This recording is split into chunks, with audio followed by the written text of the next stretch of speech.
tell you every day, not every day, I tell you every week that without you, this would not be possible. And I wholeheartedly mean it. It's true. I just did like hours. That almost sounded like you were about to get a bit sentimental there. Yeah. Ooh. We've hit a position that where I feel like, wow, we've made some leaps. Where's this going exactly? We've taken some hits. But no, last time we did the podcast, I was very upset coming into the podcast, and now these 2 weeks I've been very upset that we were unable to do episode number 52, and I'm blaming all of you. But we're here. You guys got into your festive bag. You're mad because you didn't. And I wasn't having it. And then you guys wanted to be cool and see the ball drop. I didn't see the ball I drop. was going to say I didn't see it either. So we didn't do the podcast and you guys didn't see the ball drop. Okay, we're off to a great start. One guy decided to just flee the country. So yeah, I'm very upset. Because what happens now is that because we haven't done the podcast in so long, I have all these thoughts and all this built up anger because now I got to sit and watch people on my timeline in general spew and go on about things that don't really make sense until I get to be in front of this lovely camera and behind these wonderful mics to address it.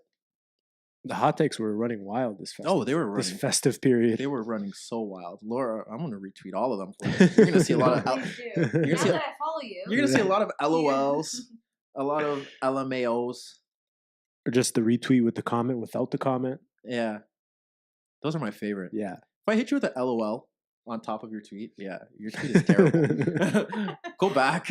You've drafted and do it again. Go back to the drawing board. Yeah. Is her mic on? Oh, yeah. Perfect. Yeah. If you want, you can pull it a little bit closer. Don't do what Dad did last you mean week. Touch it every 2 seconds and Don't- like move it up, down. We're getting all our Driving Dan. me We're getting all our Dan nuts. slander out quick. Don't touch it a million times. Don't tell us a story and not speak into the mic. I was like, yo, Did you this... actually do that? Yeah. This your story that was actually really great was like It was a little muffled. low. It's Oh. okay. We might have to revisit that one. Yeah. No. No. One and done. Sorry, You had your Dan. chance. You can't tell the same story twice. Congratulations, you played yourself. Sorry, Dan. You can't do it twice. He's gonna be all excited. He's gonna let his people over there. They're gonna be like, "Hey, you want to listen to the podcast?" And the first 5 minutes is all gonna be like, "Dan sucks." I told him don't listen to the first 20 minutes. That's fair. And for those that are new listeners, yeah, we talk about soccer and footy in like the 20th minute or so you can scroll through there. And a lot of people may not say it yet, but eventually at some point they're gonna be watching and be like, "Oh, I thought these guys talk about soccer or football." Yeah, we do. We're getting to it in like 20, At some point. in like 20 minutes or so. I We like care. to- I was gonna say we like to ease into things. Yeah, and I care about the people that are here and do you? what they were doing for the past week and a half while they were in their festive / New Year bag and not wanting to do the podcast. Yeah. I think is that gonna be your wave all day? Oh You're really trying to kill us for that one. no, 2019 new, no, not New Year, new me. 2019. It's. I've been waiting for Have somebody you to say been that. setting resolutions? I was gonna ask you guys if you had any resolutions. No, I'm not a resolution person. Resolution? You guys attend the gym. How's the gym these days?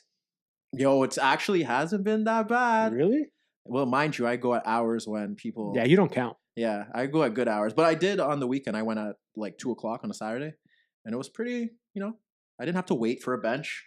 Really? Oh, Yeah. Wow. Because I was that person Yeah. one year. I was that person one year. Yeah. It lasted maybe till like May. I don't even hate. I Wow. don't hate you guys. So that was That's- a decent that's very stretch. good, That was by a the way. decent stretch. I don't hate the people that come to the gym. in Oh, January. kudos for you. I No, I kudos to welcome them you all for in starting. because I don't go when you guys go, so I don't care. You just go. No New Year's resolutions from me. New Year, real me, big real. Hang on. Where is it? Where Where is it? I feel like I've listened to the last podcast and I've been sighing a lot. And Oh, boy. Fabs got it right. Whenever I do that, it's like, yeah, I'm kind of holding back. And I've been holding back. But a lot of things have changed in these past few days. Or since the 8 turned to the 9. And everyone joined us. A lot's changed since then. So, yeah. I'm not playing any games anymore. You're Anyone. you're not hitting us with the sigh anymore. No, I'm not hitting with a sigh. I'm pretty goddamn serious for the most part. Even when I'm laughing, I'm really not laughing. You're gonna be known as the angry guy on this podcast. Well, someone has to. Yeah. Yeah. Someone has to. Yeah, we cannot live in a world where everyone's happy. No. Laura's gonna hit us with the. Of course we can. Well, no, because I think it's unrealistic for people to say they have to be happy all the time. That was a professional answer, by the way. It was a professional answer. That was a very educated answer. Much more educated than us two bums over here Yeah. on this side of the room. Laura's the positivity. I'm the gunshots. I bring nothing else to the table. Fabs is the brains. But yeah, no New Year's resolutions. No. Um, Nothing specific, at least. okay, that's good. I hope 2019 is good to everybody. Yeah, probably should just start this by wishing everyone a happy 2019. We'll do that again. But you're the angry guy, so you can't. Yeah, Do so it doesn't really matter. okay. I'm so not happy tha- 2019. Yo, I'm not everybody. that bad. Okay, I can't, I'm happy that everyone rang in the new year with a ball drop. Is that trash? The ball drop? I would not be comfortable with 1 million people, literally 1 million people in the middle of New York. Yeah, I'm not going to Times Square. No. No. No. You see when they interview people, people are like, "Yeah, I've been here for 12 hours. I'm peeing in a bag and stuff." Oh no. Yeah, no. it's Worst way to not spend that- the day just standing outside, and this year was raining. But so New Exactly. Year's Eve was trash. You know how much more comfortable it is to watch it on your TV? yeah. Like, what's so bad about watching it on the New TV? Year's Eve was terrible. Yeah, I I'm don't not. know. I'm not rolling with that one. I feel like when you hit a certain age, and shout out to the people that went. It's not knock to you, And but I don't want to see Shawn Mendes play the one same song every look, I don't every want year. to. Look, I don't want to see Shawn Mendes ever. Okay, not nice. who else? Bastille? I don't want to hear Bastille's song from 2015 again. Or what's Macklemore? No, I don't want to see him either. I don't want to see. He's still performing whatever that one track was. Yeah, good for him. Good for him. I don't look. Period. There comes a certain age where it's like New Year's Eve isn't that big of a deal. No, it's really not. It's overhyped, overrated. I got into my grown folks bag over those days, and I was like asking people what they were doing, and a lot of the old folks were like, "Yeah, we're not doing much," Yeah. and I felt like, yeah, it I felt feel you. validated. I'm not paying for no overpriced Uber. I'm not going No to thanks. overpriced ticket for some event Nope. where it's going to be sloppy as hell. Yeah. I feel like once you do one of those, you sort of learn Yeah. what that's Do it all again. about. I went Yeah. to one, and right when I Same. got in, like some guy was getting tossed over a table. I was like, oh well. It's a Where's great- the antipasto table? This is a great new year. That was in Woodbridge, by the way. That sounds about right. Yeah, The one I attended was somewhere out there as well. that's where all the halls are. Yep. But yeah, since Dan isn't here, I mean, You see how we all went Been silent? replaced. since Dan has been replaced, With a much more educated sibling. yeah, we're trading. I feel like we leveled up on this one. Yeah, we won the deal. Sorry, Spain. They ended up losing. Look, we're gonna start 2019 right for the most part, but I won't promise that it'll be that way by the end of this podcast. Fabs, mics are on, Mics are on. cameras on. Yes, sir. You ready? Let's do it. Laura, you ready? I'm ready. It's the InnerViews Podcast, episode 52. I think I'm right. Live and direct from Toronto, Ontario. The snow's supposed to come, but it's not here yet. My name is Tyrrell. I'm the host. I'm here. I don't want to ever say I'm the host. I'm Tyrrell. I'm the guy that's always going to be introing this podcast. I'm not alone. To the left of me, it's Fabs. Fabs, how are you? I'm good. Yourself. We're here. I'm still keeping the same answers. Honestly. I know. It's not changing. I'm never going to ask you again. It's not changing. And since Dan isn't here, we brought the better sibling. She's not on the camera because she's running the show. I feel like she's probably timing. She's got to Can you make hurry up? she's gotta- like leave she's so I gotta- can go back. she's got to make sure that we're on time. But we thank her for being here, Laura. like- Laura, you've moved up quick because I don't think BP got a mic. No. I don't think I was going to say BP 2.0. none of the interns Yeah. got a mic, and Yeah. we just give Laura the mic. See? We trust you that much. Thank you. How are you? I'm so honored. I'm good. How was your New Year's? Yeah, it was alright. It was actually kind of chill. Yeah? Yeah. I'm happy to hear that. Thanks. How's I- yours? It was okay. Yeah. We stayed low. We kept it casual and quiet. I like to go back to like 5 years ago when that was the total opposite, Mhm. and I'm proud of the growth that I've taken. That I tell people I just want to be at home. I don't want to be bothered. I'm glad you've grown up. in When I 4 want years. to step out onto the street, I will step out onto the street Willingly. willingly. Yeah. But on nights like that, no, There's certain nights you got to avoid. no, yeah. You learn at a young age which Yeah. nights to avoid. Like I'm avoiding St. Patty's Day. St. Patty's Day, Halloween, New Year's Eve, Yeah, there's specific nights that I'm avoiding. Valentine's Day. Well, No, Valentine's Day is a Hallmark holiday. Oh, shoot. Okay, hit us with that. Did I just ask you about love? And then we're gonna get to that off the camera. but stuff like that. But I was killing you guys for being in your festive bag, and I don't apologize. And I feel like now I gotta be worried. Like, are we celebrating family days? Is there gonna be no podcast on Family Day? no, I think we can still make that work. No podcast on Easter? Are we taking March break off? I don't know. I never took March break off. Okay, I'm that's not. good. I'm not. You guys were the school people, so That's good. I just gotta ask to make sure. spring break. Yeah. You ever participate in a spring break? No. No. I feel like that's the one asterisk on my lovely resume. I feel like that would have completed it. But I feel like that's just a different level of, you know what, that You can't go back at this point. yeah. I feel like you're too far removed. Well, yeah, as I was trying to like get into that, life is good. The streets are good. The Leafs and the Raptors, I think, are winning. Trump is still in power. R. Kelly's very nasty. We've learned that this week. We're not going to deep dive into it No, because There's- we'd be there here for needs- 2 hours. and there needs to be nothing said about But that. R. Kelly's a nasty man. Yeah. I watched the documentary. You guys didn't have to. I'm telling you, he's nasty. We're leaving I it. watched bits and pieces of the first episode or the first two. Yeah. Yeah, and it's That was enough? Yeah. Okay. That's all I want to say. I'm gonna get this out here early. If you guys are looking for the soccer/footy content, we're gonna get to that in like 20 minutes or so.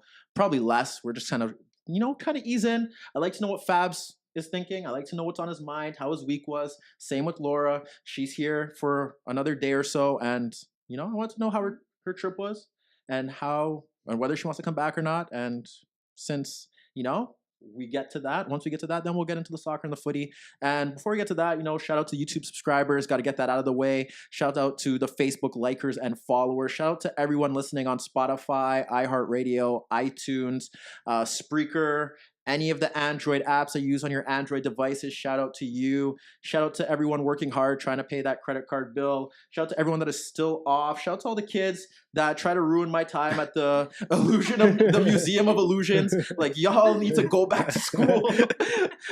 Go to the Museum of Illusions. I walk in, like flooding kids just running in. What even is bumping that? into my legs. It's the Museum of Illusions, where you see things that. Revolutions. Yeah. I didn't even Allude? know that was a thing. Yeah, man. It's like the ideal date night. I was there. Okay. It was popping once the kids left. On a date night? Yeah, I was just Yeah. On a low key date night. okay. No, you ain't got to give names. Good for you. Yeah. I don't need a name. I I don't need the female's name. just gotta make that. I gotta get that clear. Could you imagine you just name dropped her? Hey, yo, so I don't want to even give her names. I'm gonna give her actual name. You're definitely not going on a second date if you name drop her right now. Hey, Anna, yeah, that was real. Shout out to all those kids. Shout out to everyone working hard, grinding. Shout out to everyone that needs love out there in this world today. And we're giving all the shout out. Shout out to the Clip Draw Gang. We saw Fabs scrolled up all your little messages. We appreciate it. We love that, you guys are fighting hard and sticking in there. We Fight hope the good fight. Fight the good fight. We're with you on the good fight because we are the best soccer/footy podcast in the world. We are the best Toronto soccer/footy podcast, apparently for the time being. We'll get to that in a second. And we are the best Toronto podcast out there. Laura hasn't found a podcast from Toronto since she's been here. Fabs ain't looking. I'm not looking. So until someone brings it to us, we're the best Toronto podcast. Boy, do these Toronto/footy soccer podcasts think that they are going to come here and try and ruin what I've been doing. Or boy, have they been listening or watching, because we got one Toronto soccer/footy podcast that's on a rebrand. Shout out to the rebrand. Shout out to everyone that's getting a rebrand and doing a rebrand. I'm very happy for you. And then we got a new Toronto soccer/footy podcast that is looking like they're here. You're going right to it. They're here. Yeah. Good for you. Go get your shit off. Yeah. I saw the photo shoot. I saw the apparel. I saw the promo run. We don't got a promo run. We're trash. I wish. Laura, we got to work on that. Do you have any friends that want to retweet our stuff? While you were gone, we need the promo run. So we saw the promo run. That's a heavy promo run. Yeah, it's a really some big names promo run. Those are some big names. No, on a real note, shout out to them. Yep. I like them. No, they're good guys. They're two of the very few Wonderful. people that in that industry that I really respect. Yeah, I really like them. We're not going to name their names. They know who they are, and anyone who's listening probably knows who they are right now because the soccer world have been taken aback by it, and I think they deserve it. They deserve to use this platform to share their thoughts on the Premier League, the Canadian soccer field, and MLS. At the end of the day, we're trying to achieve similar things. Yeah, we're trying to gain interest and grow the interest of the game here. Yeah, and the problem here that I have is that you're not going to let me run We're the Best Toronto Soccer / Footy podcast for 52 episodes and then think you're going to come and change that because it's not going to happen. Okay? I thought maybe next week you were going to stop saying it. No. See, that's the problem. We are the best. Hey, we don't give up that easy. No. I don't know about you, but I'm competitive as shit. Yeah, so am I. So if anything, that just woke me up a little bit. We got the attention. Yeah. We saw the retweets. We saw the support. We saw the promo run. We saw the apparel. It's on us now. Yeah. So we thank you for that. About the rebrand boys, I don't know what they're going to do, but shout out to them. We've been calling for the rebrand. It's like they listen. They're like, yo, Tyrrell is onto something. He was talking about the rebrand. How are we going to talk about one league only? Yeah. Hey, maybe it's coming. Yeah. Oh, maybe they're going to dabble in a few other things. I hope so. I hope the rebrand is worth it. I just hope you're ready for it. Hey. It's not easy to watch everything. Yeah. No. In your busy lives. Yeah. I'm happy for the rebrand. Kudos to them. Yeah. Kudos Whatever to them. it brings. Yeah. Who knows what it brings? Maybe it's still the same thing, but a little different. No, you can't do a rebrand and then hit us with the same thing, but just a different logo? Different logo. A bit modified. But no, if I see them on a couch with like 4 of them all together, then we're going to have a real problem. Then we really have a big problem. If anybody does a podcast on a couch, we're going to have a problem. Talking about soccer or / football? Yeah, we are. I'm totally getting to that. But yeah, shout out to them. But this is still the best Toronto soccer / footy podcast in the world and Toronto. So we have to get that out the way. You guys, everything else is good? Yeah, man. Yeah. Nothing everything was Santa got you guys what you wanted. You guys enjoyed your little festive period because after this, there's no turning back. I know Laura's lucky and she gets to get onto a plane and now she gets to listen to us. But like for you, no. All in. When Dan comes back, no. It's his last ability to get away. Yeah. After that, we're stuck together forever. What? Pause.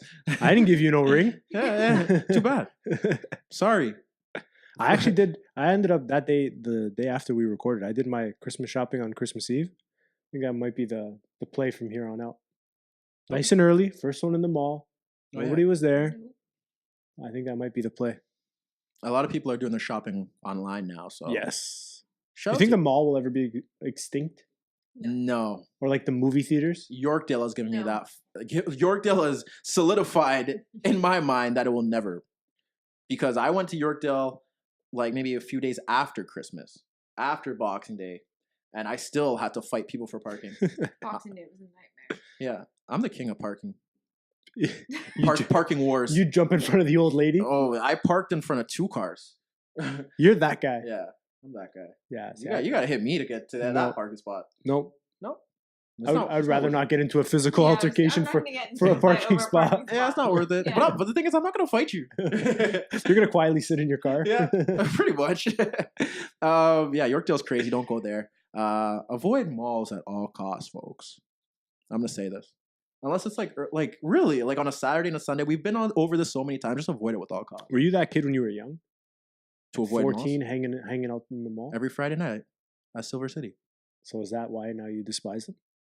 I guess through my high school life, I was always in the mall, roaming through it, skipping class and going through it. So I guess I kind of got too comfortable with the settings. And even though they upgrade the malls, it's still like, Yorkdale, the Eden Center, Square One. You know what? You just got old. No. Yeah. You definitely just got old. Yeah. Because now you're the one looking at the 14-year-old like, get out of my way. No. Yeah. I mind my business. I keep it moving, but like, I don't know what there is at the mall that's really gonna pull me out. I hear you, I guess. You know? Unless you're trying to go on your second date at the mall to watch a movie, to watch a flick. You know, you're 15, 16. That's a trash date, by the way. Not when you're 16. You're Eh. skipping class. You took a girl on a date like during class? Yeah. You're real. Wow. I can't say I ever did that. It was third period. And then just didn't come back. So you said, we're going to go on a date during third period. Okay, well, it was a very long distance setting. So we had to kind of meet halfway. So Wow, that's... met at the mall, took a little stroll, got some lunch. The flick was on at 1. Did you get a little Menchie's? You know, the Menchie's wasn't even out then. Damn. You shared a Jamba Juice. You know, and we got into the movie and we enjoyed our time. You know, by then you see her at 12, you get her on the bus by 6. You're okay. Get someone to take your notes and you're back at it tomorrow. Serious. Well, my point was I don't enjoy the movie date. Oh no, movie date's trash. Especially if it's the No, first it's a date. horrible date. It can never be the first date. I did Oh, that. God, no. I did that once. Okay, safe to say I'd never seen her again. Yeah. Because it's like, what do you say? Yeah, nothing. You Nothing. sit You there. can't. No. You're all nervous. Do you make the move? Do you? Nah, no. You go for the arm over the shoulder. And then The arm on the hand. And then she's not feeling it. It's like, oh, why did I put my arm there? Your arm gets stiff. Yo, we're terrible. We gotta get into some footy eventually. I wonder how many people just skip through They're all like, this. "Oh, these guys are giving us love advice. Look at them. But yeah, you guys, nothing else? Nothing you want to say? I feel like when there's too much time in between, there's so many things that do happen, and then to remember exactly what happened. Exactly. That's the issue. And every week I say I'm gonna like write it down, and I just I think never I'm doing write that it down. starting this week. That's your 2019 resolution. There I'm we gonna go. do written notes. There we go. Not even about the games, just that. No, actually, Yeah. about the games too. Oh yeah. Yeah. I'm getting sick of the laptop thing. We're gonna be proud. We're gonna be that podcast that are so prideful of not having notes. You know, they have the podcast. They hide their little. No, I'm not notes. gonna bring the notes. Oh, okay. Just for myself. Okay, fair enough. Yeah, you should do that. I've been telling you guys for a long time. Mostly Dad's like, it's all mental. Trying to coach us through. I'm like, okay, we'll see. With that being said, if no one else has anything to say, nothing in sports, nothing in the culture. We already said R. Kelly's nasty. We're leaving it there. I think that's like the hottest thing that's going around right yeah, now. that's the one thing on my mind besides New Year's Eve. Oh, the last thing that I had to ask you guys before we started this podcast, because it's a serious thing based on New Year's Eve. House party, is it dead?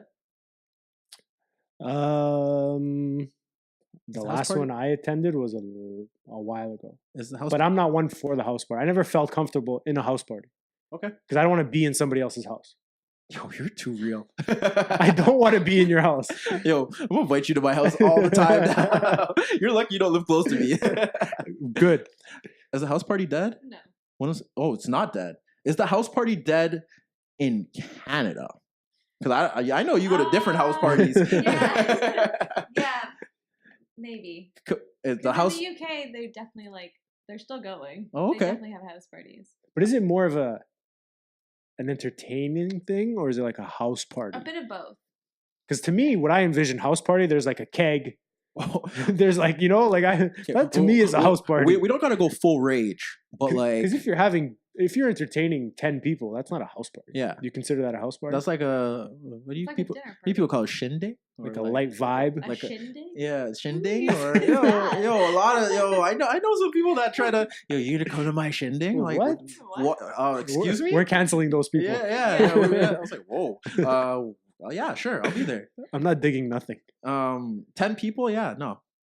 Because it's music. There's alcohol. People are doing shots. Yeah. To me, that's like a house party. So we have a Or maybe I'm envisioning the teenage house party. we have a minimum on how many people are supposed to be there for it to be a house party. If it's 6, that's like a dinner party. Yeah. No, it's like No, it's not it's you too and your boys couple and your Yeah. boys other. No.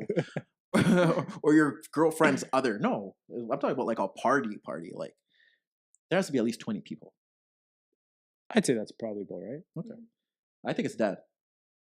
I went to a few over this festive little period on the lows, and I'm not gonna obviously not gonna say their names, but yeah, man, I just feel like Well, you're telling them that their party was dead. yeah, I don't know if they're gonna listen to this, Sucks. but like, nah, man, it's not there, and I feel like people don't want to be there, and I feel like people are just so. Or is that more to the whole socializing thing is dead? The human interaction thing is dead. Oh, people are I guess Because you go to the club and everybody's got the phone in their hand. No, that's really depressing. Or you go to the Yeah. bar and a lot of people got the phone in their hand. yeah, that's the biggest problem too. So I think that's the deeper dive is the human interaction of people being able to have a one-on-one conversation. It's It- not that easy. You know what, man? If I was still in that scene, I would probably start going to the club without my phone. I think it's a lot safer. I think Yeah. you know what, we're gonna this is what we're gonna do this year. Yeah, we're gonna do that. Okay. I'm gonna go to a bar or to a club, and I'm not gonna bring my phone. Because there's nothing that I hate more that if I'm enjoying myself, somebody throws a phone in my face trying to record me. Yeah. Like I think that's like you're Yeah. stepping a line. Like just to have a good time, enjoy yourself. Got the flash on. Yeah, like chill. Like relax, young one. You're trying to catch a funny moment. Yeah. Yeah. Because then that makes the person not And comfortable. that's why no one's Of course, catching. yeah. That's why no one's catching the vibe. Exactly. That's why there are no vibes. So you got to just enjoy the vibe This is- and not record the vibe. This is why I don't go out. But I'm gonna change that. Okay. I'm gonna change. Laura's like, yo, this guy just I'm just he sitting does here. nothing for fun. Uh, No, I'm gonna go. Social network. I'm not. Go out. I'm not gonna bring. We're different. We're Should I different. be concerned here? I'm not gonna bring my phone. I'm gonna go out and I'm gonna talk to people and see how that goes. And it doesn't even matter because even back then, when I was really in my bag, like at the end of the day, it's like I'm giving you my number. I don't need your number in my phone. Okay. So if that's fair. But that's just how it goes. It's like, why am I gonna give you the opportunity to control the situation? I'm stepping out of this conversation. You know what I'm saying? You and Laura? Laura can have this one. Like hypothetically speaking, if I'm there and I see you, I'll give you my number and you choose what you want to do with it. Okay, But, that's like- fair. I mean, you're giving them control. Yeah, and in that sense, right? But like, I'm not gonna give you the opportunity to decide whether you talk to me or not. In that sense, right? Like, because I'm gonna be the one reaching out to you. Wait, but didn't you say that you're giving them? Yeah, it your goes number? both ways. They Yeah. they still get the So control. they still have to start the conversation with you. Yeah, But then obviously you have the choice of if you want to respond back. yeah. See what I'm And saying? Actually engage in conversation. Yeah, sure. Yeah. So that's how it kind of works. But other guys, He's calculated. other guys are Yeah, other again?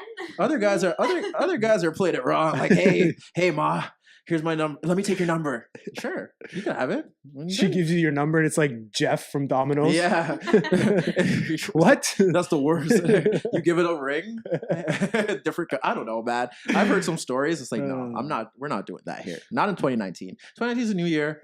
I want to try and help everyone else try and do their thing, and I'm gonna make sure that we give everyone organic, unfiltered. Sometimes soccer/footy analysis, sometimes real analysis. You know, with that being said, since no one else has anything to say, and people on YouTube are probably like, "What? When are these guys going to talk about the footy?" Yeah. We're just going to have to Fabs- tell him, jump to the 30-minute mark. Yeah, I'm gonna start doing that because I don't really want to get into the footy right away. I've watched enough. Okay. BP would not be happy. Yeah, I don't care. BP's a loser. We gotta talk about BP. BP's crazy. He'll be back home sooner than you think. Really? Fabs rolling. It's the Interviews Podcast, episode number 52. It's time to get into our bag. It's 2019. There's no holding back. Unfiltered soccer/footy analysis is about to go down. Let's get it. Guys, Laura didn't watch any games. It's okay. Sorry, not sorry. She gave us half an hour of enthralling content. Yeah. She was with us. Laura, you're a real one. Fabs, you know what time it is. I thankfully don't have to ask Dan what he wants to talk about first. We always hit him with the Mourinho. Now we got no Mourinho, so Damn it. It would really suck. What are we going to do now?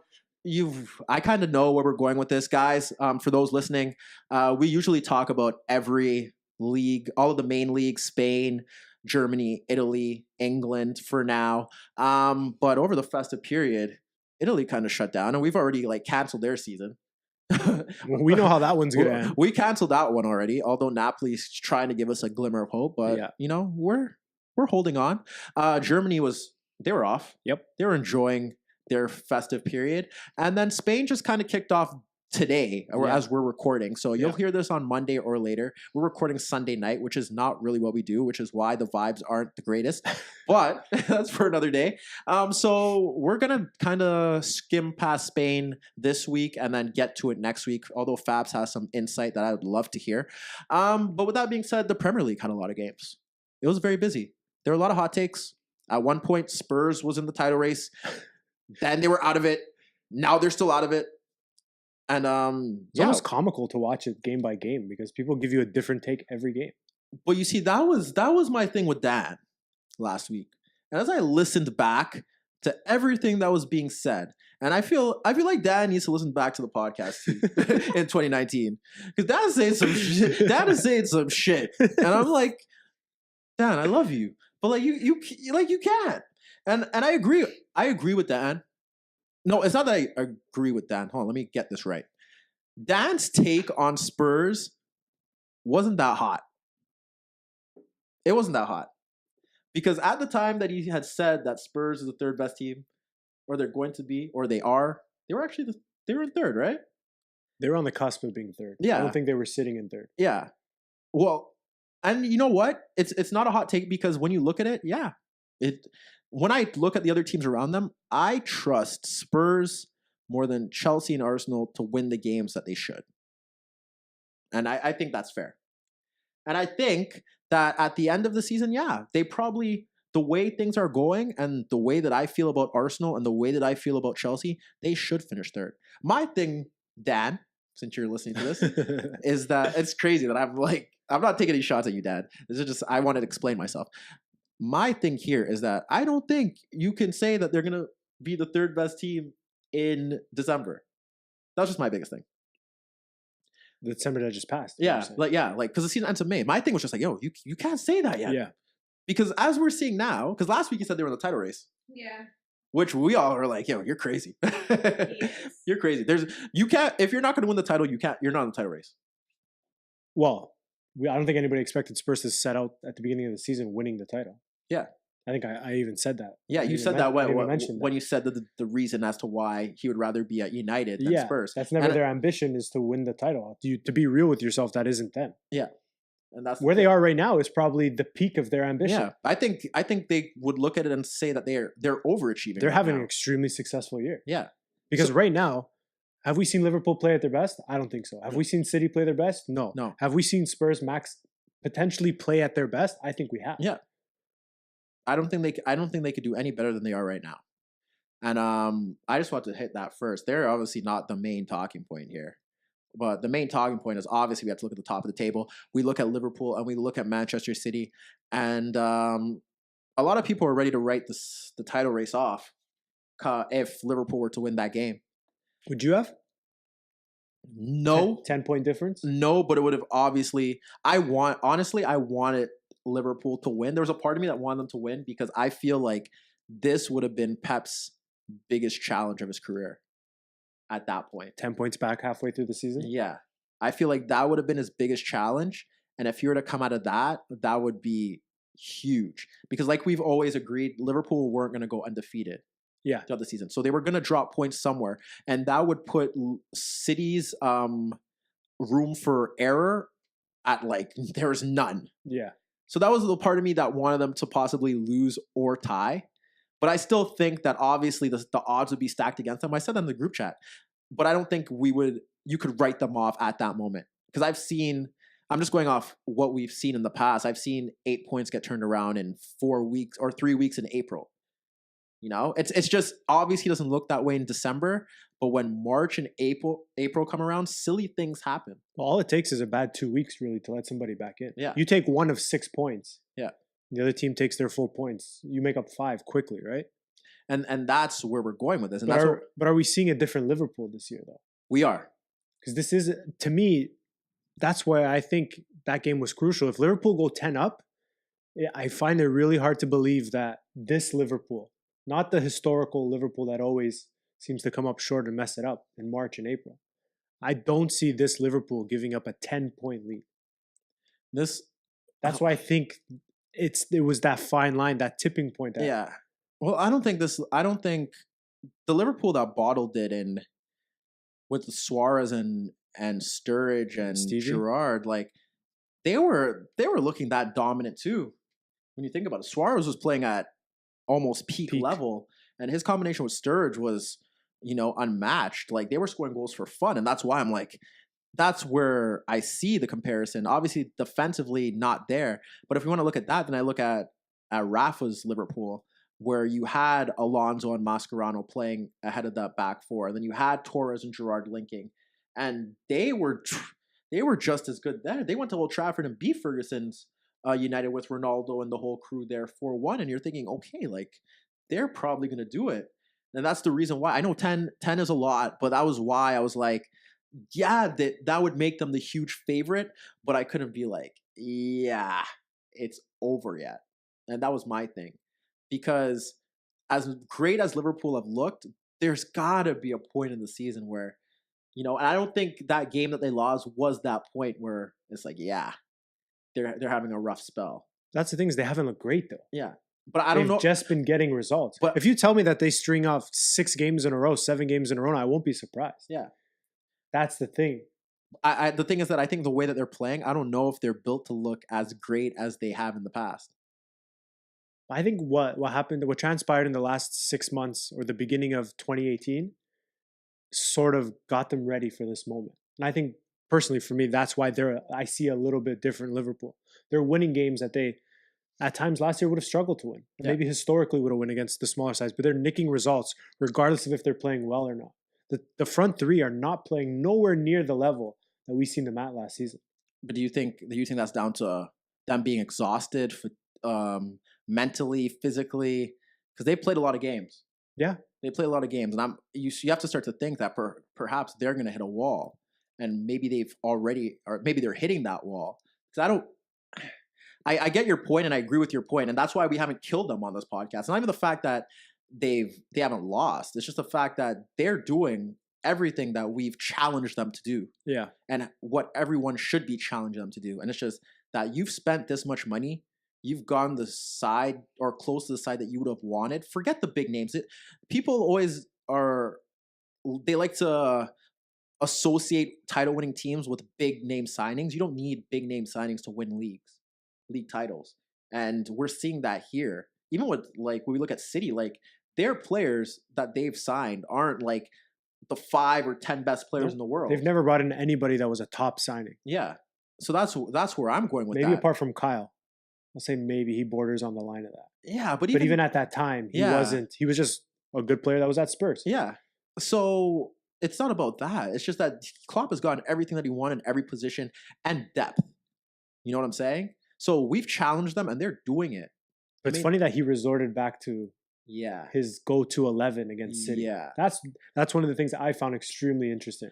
He went back to the tried and tested 11. And I also understand that because when you think about it, it's like some of the players that he brought in, Naby Keita, Shaqiri, who else did he bring Fabinho. in? Barring possibly Fabinho, maybe, a lot of those players have come in kind of to offer that depth as to what they need to kind of push over the hump, right? Like I said, this is the best that we may ever see them under Klopp, and I feel like it's the competition is there, and obviously if they weren't playing that well, we'd be looking at the City side and being like, wow, they're doing it again. You know what I'm saying? Because City's record isn't terrible. No. They've dropped points in 5 matches. Liverpool are just hitting Liverpool have just hit a gear, and they're staying there. They're doing it tidy. They're getting the results, right? When I look at the game, this may not be the popular opinion, but I don't think they were that bad. And I think they deserved at least a draw. And I think they created the better chances throughout the game. And I thought the only time that they really were opened up was when they had to chase the game after. Which is pretty normal. Yeah. But I thought the way they approached it was fine. Yes, Lovren made the mistake for the goal. Yes, they had some issues down the left-hand side. But I thought their overall approach was good. And the change that Klopp made, I don't think it significantly changed the pattern of the game. But at that point, they had to push and they had gained control. Fabinho adds this calming presence. He's good on the ball. He was distributing the ball well. And it just worked out that way. And City were pushed back and they were able to get that goal. And you can tell he didn't really go for it. No. Because if he went for it, he's making the change and putting Shaqiri Yeah. in the middle. And he's going with the front four and the two holders. Yeah. So that's another thing where I think he knows I'm 7 points up. And this is the moment where I don't need to push for it yet. Yeah. Because I see if that game's in March and they're in that scenario, he's making the change where he's taking out Henderson or Wijnaldum and putting in Shaqiri. Yeah. He's not making the change the opposite way. Yeah.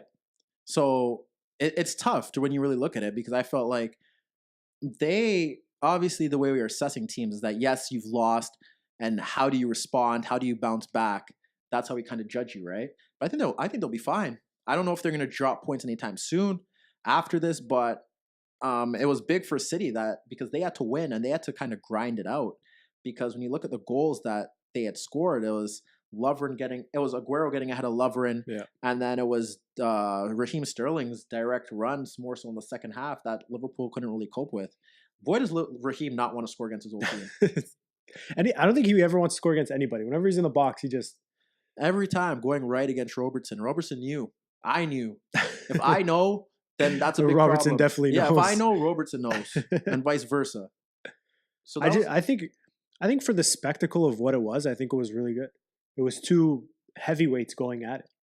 I don't think anybody was really a poor side. Yeah. It was just on that day it happened to go that way, which is a testament to how far Liverpool have come, and I think is a testament to show a lot of other sides that you have to give a coach a little bit of time and some backing. Yeah, the likes of AC Milan, the likes of Inter, the likes of Arsenal, likes of Chelsea, they have to look. This is an example. This is a template that Liverpool have set up. Yeah. That you can be successful if you give him time and you give him the confidence and the backing. Well, that's been my biggest thing with how the game is going now. It's just like players have so much control as to who the manager is, whether they stay, whether they don't, and it's the boards that need to back the manager. You only go as far as you're backing. I feel like that's like my 2019 quote. You like but it's true. You go as far as the people that back you, and who backs you kind of defines how you're going to succeed or whether you're not, right? And that's what's happened at Liverpool. That hasn't happened at Spurs because financially they haven't. But Liverpool, they backed him in every way. He's virtually a cult hero. And even when I was looking at the games that Liverpool played throughout the festive period, like even the Newcastle one, and that's where I kind of get your point, is that in that game, the atmosphere there, they believe, the fans believe, the players believe. It was like, wow. Against Wolves, they didn't play the best. They still got a result. Destroyed Arsenal. That is what it is. Yeah, they killed Arsenal. Mind you, but it's like I tweeted, there are two teams who are completely different stages, and people really need to pump the brakes on that one. Yeah. Well, after that, there was a lot of hot takes on what is Arsenal? This is the same Arsenal from before. Well, you have to set the bar on the expectations of what Arsenal was coming into the season. You see, this is my thing with people like to kill Arsenal. It's like the fun thing to do. So when they were getting killed at like halftime, you saw all the jokes. Oh, same old Arsenal. Oh, Unai is not getting it done. Oh, can never count on Arsenal. You give Unai, if the Arsenal board gives Unai the next 12 to 18 months to do what he wants and gives him the money to get that job done, everyone's going to be switching their tune around. Yeah. Because that's just how it works. The same thing at Chelsea. You give those managers the time and the backing, things will turn around. But you can't let the players dictate how things are going to go. More so, I don't think you can let the fans dictate how things go. Likewise. Because you can't have the fans start to push the panic button and then all of a sudden you push the panic button and now you're making decisions based on a time frame that they're pushing. Yeah, and we've seen that at two of the clubs in England, two of the top clubs. We've seen Chelsea where the fans are starting to do that. We'll get to that in a bit. And we see that United where the players are doing that. And this was my point last week, was that at Liverpool, you could never see Mane or Firmino or Salah complaining about them not playing in their best position, you know? Yeah. Or complaining with Klopp about that, because no, they understand that they have to play in X position for the team to perform at the best level. And that is how I know that they are winners, or not yet, but on the verge of being winners, or they can be placed in that pedestal. They want to be winners in comparison to the guys at United, where it's me, or I need to play in this position, or I need to play this sort of football for me to perform or for me to be happy. Whereas Liverpool they're fine sitting deep. Milner will play anywhere. Milner will play. They're fine. Wijnaldum will play anywhere. He's Yeah. someone that I've been impressed with recently. I don't even Yeah. like his game. Yeah. I hate his game. Yeah. But he's doing his thing, and they are fine if they have to press forward and play the way that they would probably like to play. They're willing to do that. If they got to sit deep and soak up pressure and then hit on the counterattack, they're willing to work and track and press. But you look at the other teams. You got Eden complaining about his position. You got the United boys complaining about their position and where they're playing. And that is the difference between at those clubs and at these clubs. Because at Spurs, they play multiple systems. No one's complaining. City, they play multiple systems per game. Yeah. And no one's complaining. Position, some of those guys, Bernardo played on the right wing. I say all of last season. All of last season. And now we're seeing him play in the middle, and look at him. He's flourishing. Never complained. If Fernando ever puts him on the wing again, I'm gonna be so mad. Never complained. And now Liverpool, same thing. And that's the difference here. But I think that's another thing that attests to management, because when you're going out and you're attracting players, you gotta do a background check on them. You gotta know who you're bringing in, the type of character that they are. When you're chasing the big names, a lot of the times, if you're 19 and look at Mbappe, he knows he's a big name. He has his dad in his ear. He knows that if I go to a club, I'm calling the shots. Yeah. Whereas if you go get a Firmino in Germany, nobody really knows him. He's gonna want to be a part of the team and just win. Yeah. So that comes down to board and knowing who you're going after. And that's the biggest thing. And I feel like that was my thing with Mourinho, and that he understands that, but he has to understand that the new age, these younger players that are being coddled since the moment they're able to lace up a pair of shoes for God knows what reason, that is how that is. And it's probably best that you stay away from those players. Because if you're not willing to work, and that's what separates the Messis and the Ronaldos from everyone else. Everyone else is that it doesn't matter who the coach is. Those guys have had so many coaches over the past years, but they still get it done. We've seen Ronaldo play anywhere. We've seen Messi play wherever he has to. Still get it done. And that's why I'm so hard on Paul, because when you look at whatever's happening right now with Paul and the bums that he's playing against United, like, okay, why weren't you doing that when Mourinho was there? Yeah. I don't care about whether he wanted you to sit 5 yards deeper or not. That's game management. That's for you as a player to understand, okay, he may want me there, but if there's an opportunity to push into the box, don't blame the manager. But that's what we're seeing at Liverpool. We're seeing proper backing. And yeah, I wanted them to win because I felt like it would have been very exciting. Not that it's not exciting now, but there's now the buzz is there. The race was apparently off. Now it's back on. Yeah.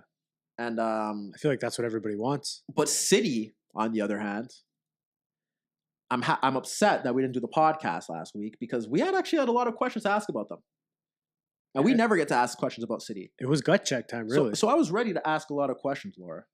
I'm sorry, I don't have an answer. You know, I had a lot of questions. My City thing, Dan was in the group chat talking about Fernandinho and this and that. And I understand he was amazing against Liverpool. And I do think that perhaps they need to get someone in there eventually, right? But the problem with Dai is he was one of the problems, but Pep tried to work that out by playing the fullbacks a bit narrow and having them sit closer to Gundogan. But the problem is that the fullbacks have been terrible. Well, it doesn't help where you don't have Mendy. Like I thought Laporte did well for what he was asked to do. Yeah, but you're right. In that game specifically, I'm talking about the games previous. In the grand scheme of things. Palace, even Southampton when, who was it, Zinchenko made the mistake for the goal. And it was funny. I don't know if you saw me retweet that Louis Van Gaal analysis. No. Where he was like breaking down, City's problem is that in defensive transition, they push too many players forward, and he had a little board, and he was trying to, I was like, okay, listen, man. Everyone says that City pushes too many men forward, and you're not, like, that's not the reason why they lost against Crystal Palace. You know what I'm saying? Yeah. You're right that Mendy needs to be there, but this is an issue that Pep now and that board needs to look at. Because you've signed Mendy, you've had him for 2 years. And how many games has he played? His longest stretch was the beginning of this year. When he's there, I see where you're going with the issue. I see I see why you signed him. But if he can't stay fit for at least 3/4 or at least half of the season, then you got to look somewhere else. You have to look somewhere else. And that's something that we have to challenge Pep to do. And we have to challenge Pep. Yes, you lost out on Jorginho, but you got to find some way to fill that void when Fernandinho's not there. I don't think it's the biggest issue because when I look at the game that they lost against Palace and then they lost to Leicester. Yeah, 1-0. Yeah. No, they did. Yeah, they lost to Leicester. 2-1. 2-1, sorry. They lost to Leicester. The It Leicester was loss. Vardy. Yeah, the Leicester loss I didn't really care about because, like, you have to look at last season. They're missing their first string central midfield options. I know Bernardo's done a good job. I know Gundogan's an adequate replacement, but there was no De Bruyne. Like we haven't seen De Bruyne, Silva, Fernandinho throughout the entire season. Yeah. And also, David Silva hasn't come back, been really himself in the last few weeks either. Yeah, I thought he was one of the worst players against Liverpool. Yeah, and that's rare. Yeah. That's very rare, extremely rare. So I thought they're not. I think they're not pressing enough.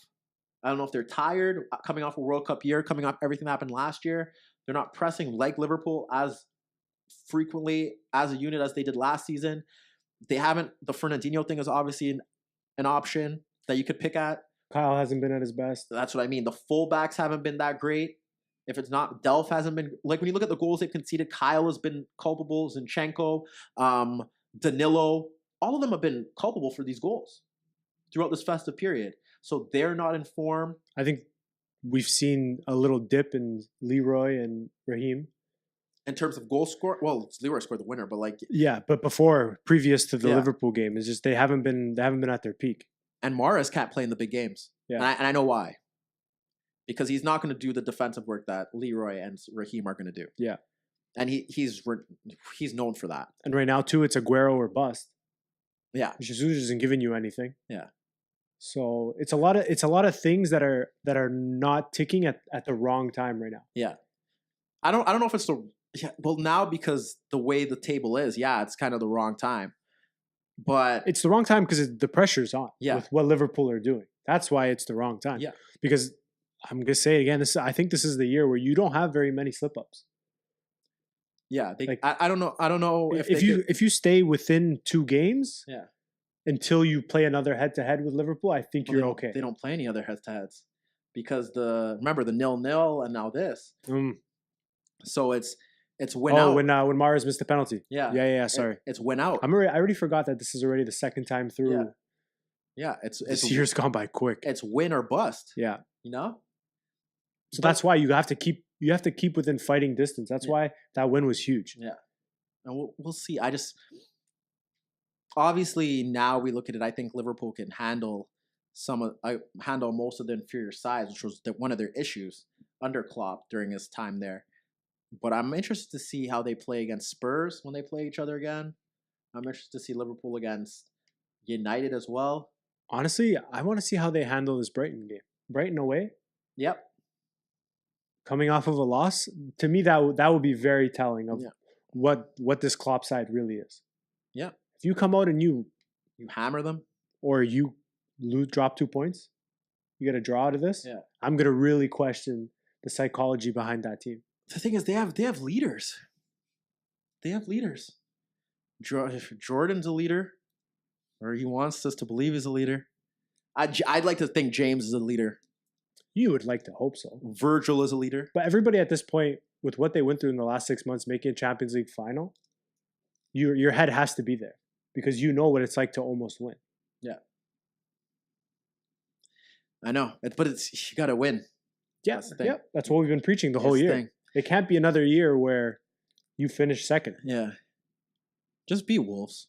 Just be Wolves. Hey, they've been good. But when I look at their festive period, was pretty good. City's was interesting, but I think they've ended it on the right note. I think if there had to be some belief in that side now, looking that they won that game at home. They didn't have to use De Bruyne. They didn't have to use Mahrez. When everyone is healthy, they are deep. If there's anybody that I trust leading a side like through a battle like this, it's Pep.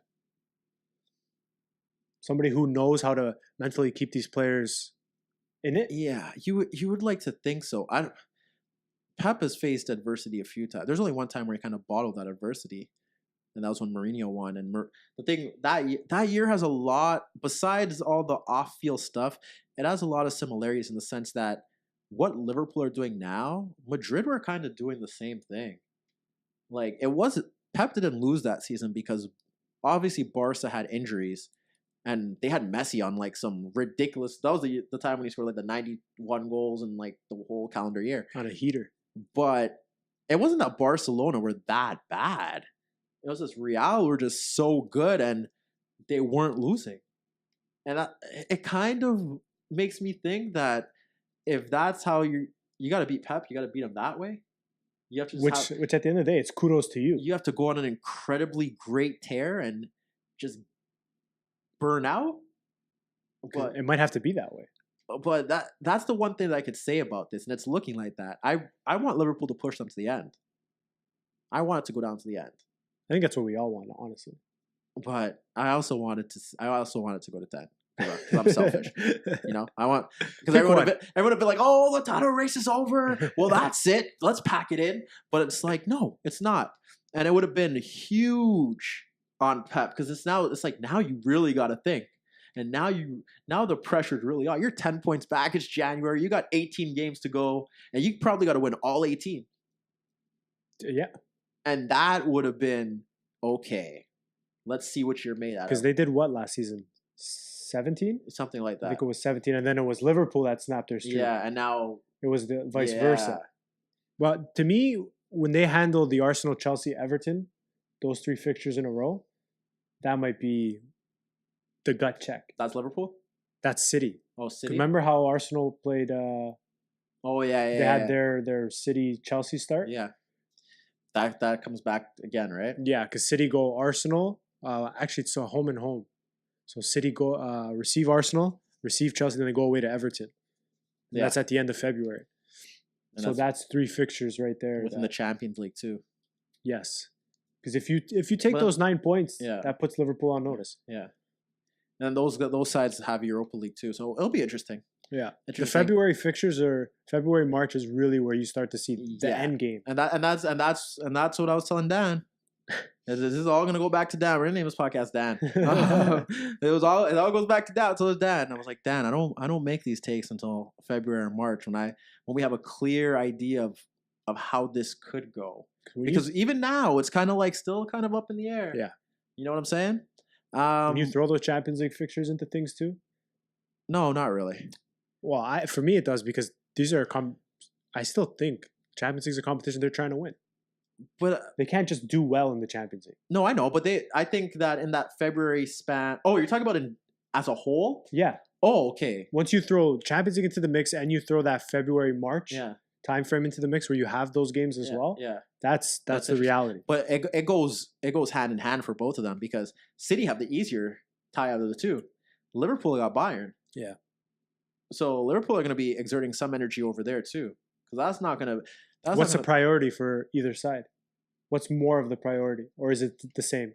I'm the firm believer that you got to win the league, and especially considering the fact that Liverpool haven't done it. Liverpool Champions League is a bonus for Liverpool. Liverpool have to win the league now. There's no obviously if they win the Champions League, that's great, but priority should be winning this league. That's all I got to say. As for City, everyone's going to hype up the Champions League for them. They have to win. But the same thing applies. Like, Pep will get another go-around if they don't win the Champions League this season. You know? Like, it's not the end of the world. And even if they don't win the league, like, he'll get another go-around in the Champions League. Because when I look at it, when I look at these things, I look at it through the fan perspective.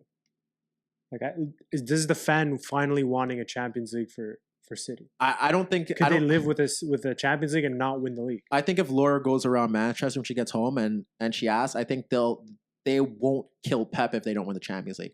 I don't think the burning desire to win the Champions League is that intense in Manchester in comparison to everyone else trying to throw that pressure onto them because it's Pep and because City haven't done it. I think that's just a outsider thing where it's like, oh, you have something to kind of like go at them for if they don't do it. Oh, well, you haven't won the Champions League. So But I I don't do think they want the Champions League. say that again. I do think that they want the Champions League. Yeah.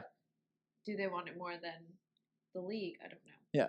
I don't think it's like that there. I don't think it's like, oh yeah, well we'll take the Champions League 100% over if we don't win the league.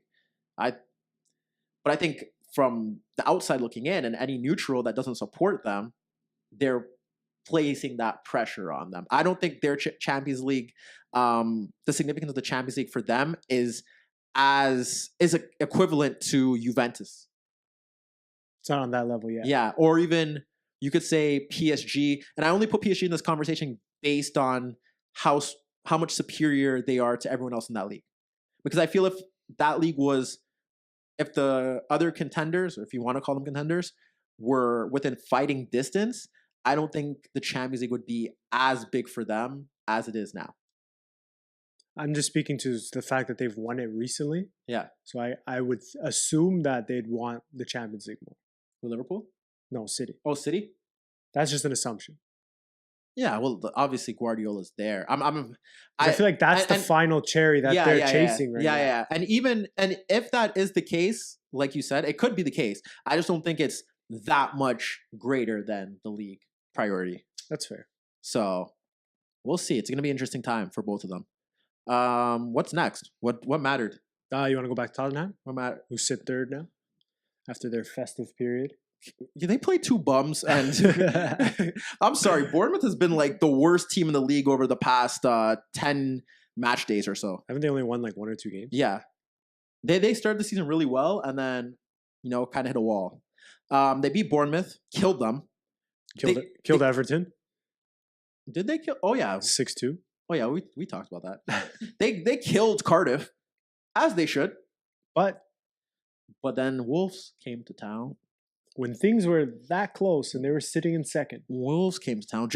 Well, you know what? What did Dan say? I got it. You came prepared.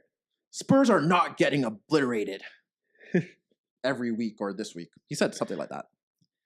And what happened? They held a hot 3-1. They were up 1-0. They were up 1-0, and then they just kind of died off. But that was a theme at the beginning of the season. Yeah. They do not end games very well. No. So you got to fix that at some point. Yeah.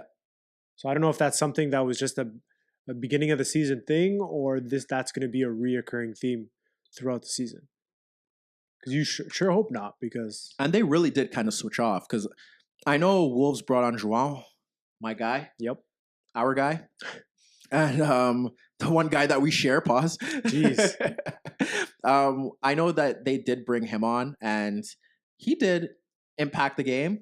But Spurs just really completely switched off. Weren't able to manage the end of the game. No, it was very poor.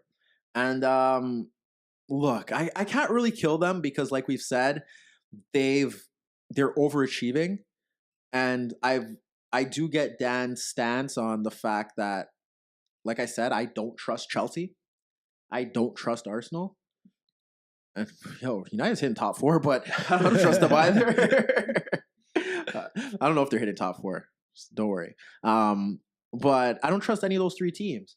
And I trust Spurs to win these games for the most part. Wolves is iffy because they should have probably lost at Wolves, and Wolves have played the top sides very well.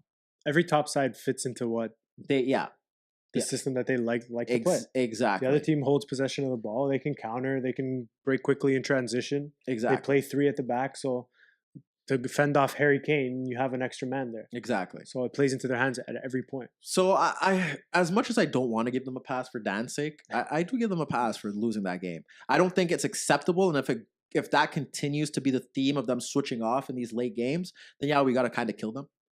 But they did their job. They killed Bournemouth like they should have.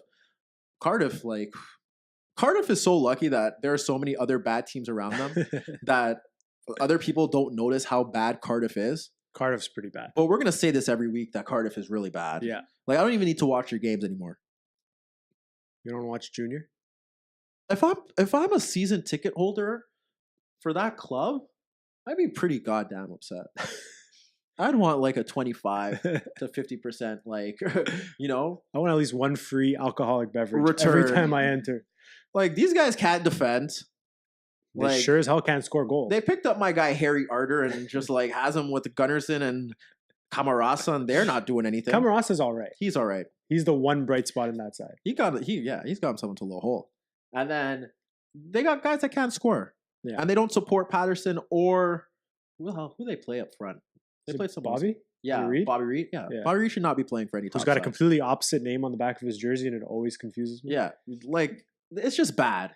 It's just bad. If they're the one team that I expect to go down Yeah. because there's nothing there. Like, if it's not a set piece A long throw. or a hopeful long throw, it's not happening. Yeah. And that's why I expect them to go down. So they got that job done, and they kind of bottled against Wolves. So I'm interested to see how Spurs continue because, like I said, I don't know if they could sustain this. And like you've said, they kind of play off players' form. Yeah. Because Son is on a heater. Yeah, He might be the most informed player in the league right yeah, now. So at the beginning of the season, when he wasn't producing that much, they had that little bit of a lull. yeah.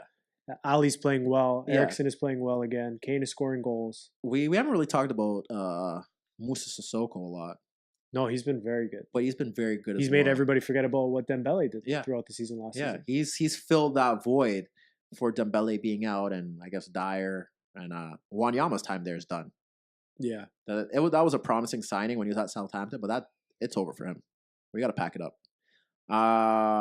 You blaming Hugo for some of those goals against Wolves? They look like deflections to me, but Yeah, a like couple of them were. slight little deflections. Raul's was a little. Yeah. It looked like it rolled into I was the, watching to that the with side of the I was net. watching that with my Grams, and she was like, "He was supposed to save it. How did he?" I was like, "Yo, relax." When an 80-year-old lady's telling you Yeah. you should have saved that, Yeah, like you should have got across. Yeah, come on, Hugo, you gotta do better. Stop this. You know, I've always had a beef with him, so that's really never going to change. Yeah, Gazinga or whatever the other guy's name is. Gazaniga. Gazinga sounds better. Yeah, I know that. You know that always sounds harsh. But I'm pretty sure that's his name. That's a crazy name.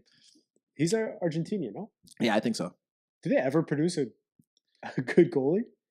We gotta take BP. We gotta send BP down there Do some scouting? to get some like a scouting report. Actually, Rulli had a huge game today against Madrid.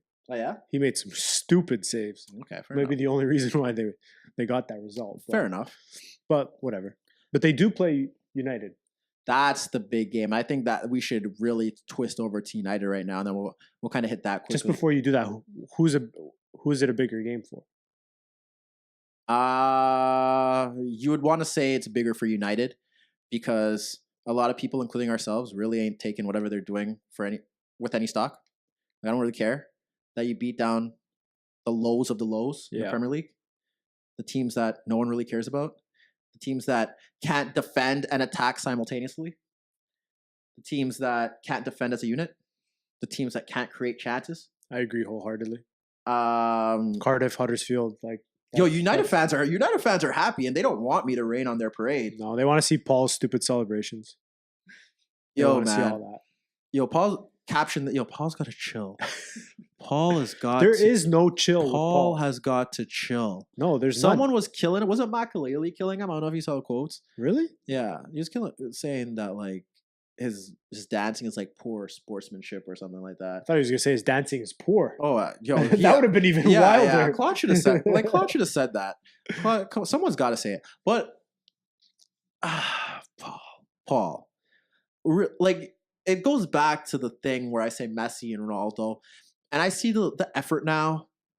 I see him trying to do a bit more, but like it just goes to show who you are as a player and as a person. So you're not having the Paul rebrand? No, I'm not having the Paul rebrand. And people are trying to like, oh, well, you know, like it's Mourinho and he played good at the World Cup. And I'm like, you have to look at the situation at Paul's hands. And we've been over it. I don't want to go over it again. But if Paul hangs with that midfield against Spurs, then we could then I'll ease up on him a bit.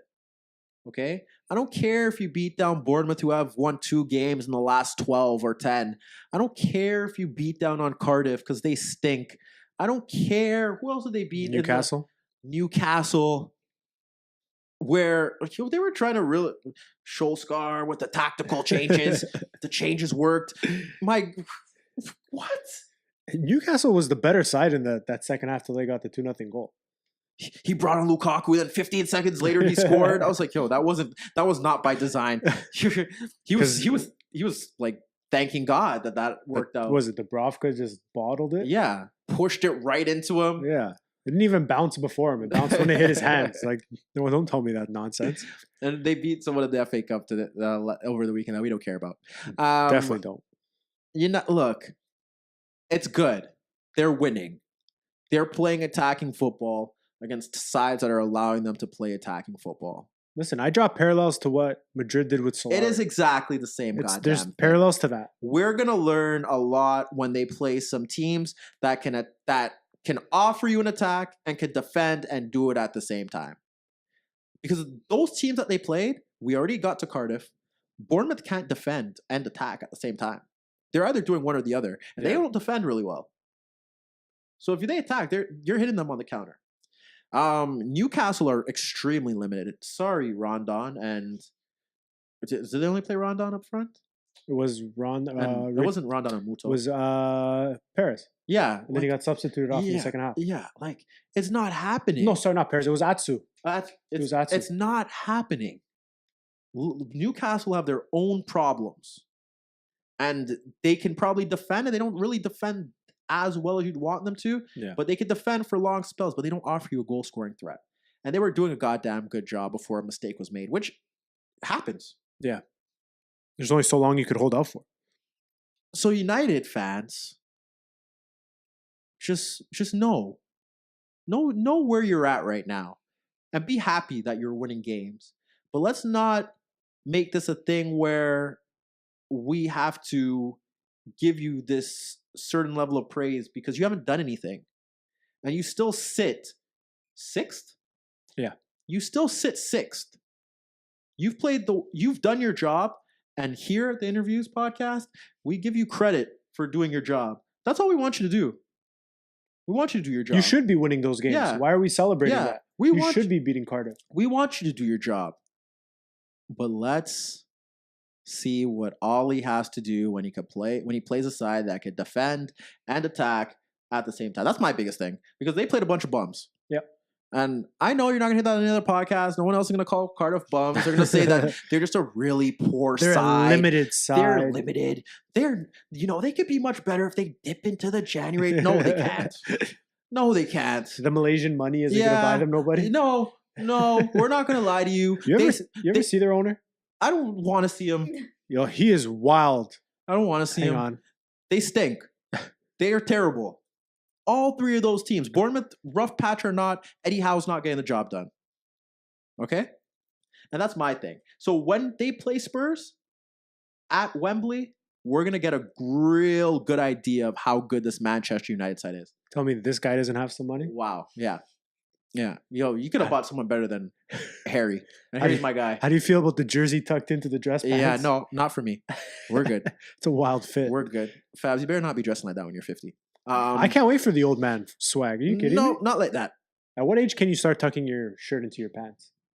I've always wondered this. This has been one of my old man takes. Does Dan tuck his shirt into his pants? Yeah, he does. Yeah. Whoa. Does he? Yeah. You never caught it? Yeah. You never caught it? Okay, no, I mean like... You never caught it? No, wait. A polo shirt? Yeah. He does? Yeah. Dan, I'm getting you the hell out of here, Dan. This is why we brought your sister around. See that? You never caught that? No, not the polo. Because to me, that's like the... Your dad's cool. If you're wearing a dress shirt and you're wearing dress pants, it makes sense. No, Dan's in the polo with Dan's in the polo with tucked in. I wish I had that damn Daniel soundbite you've been asking me for.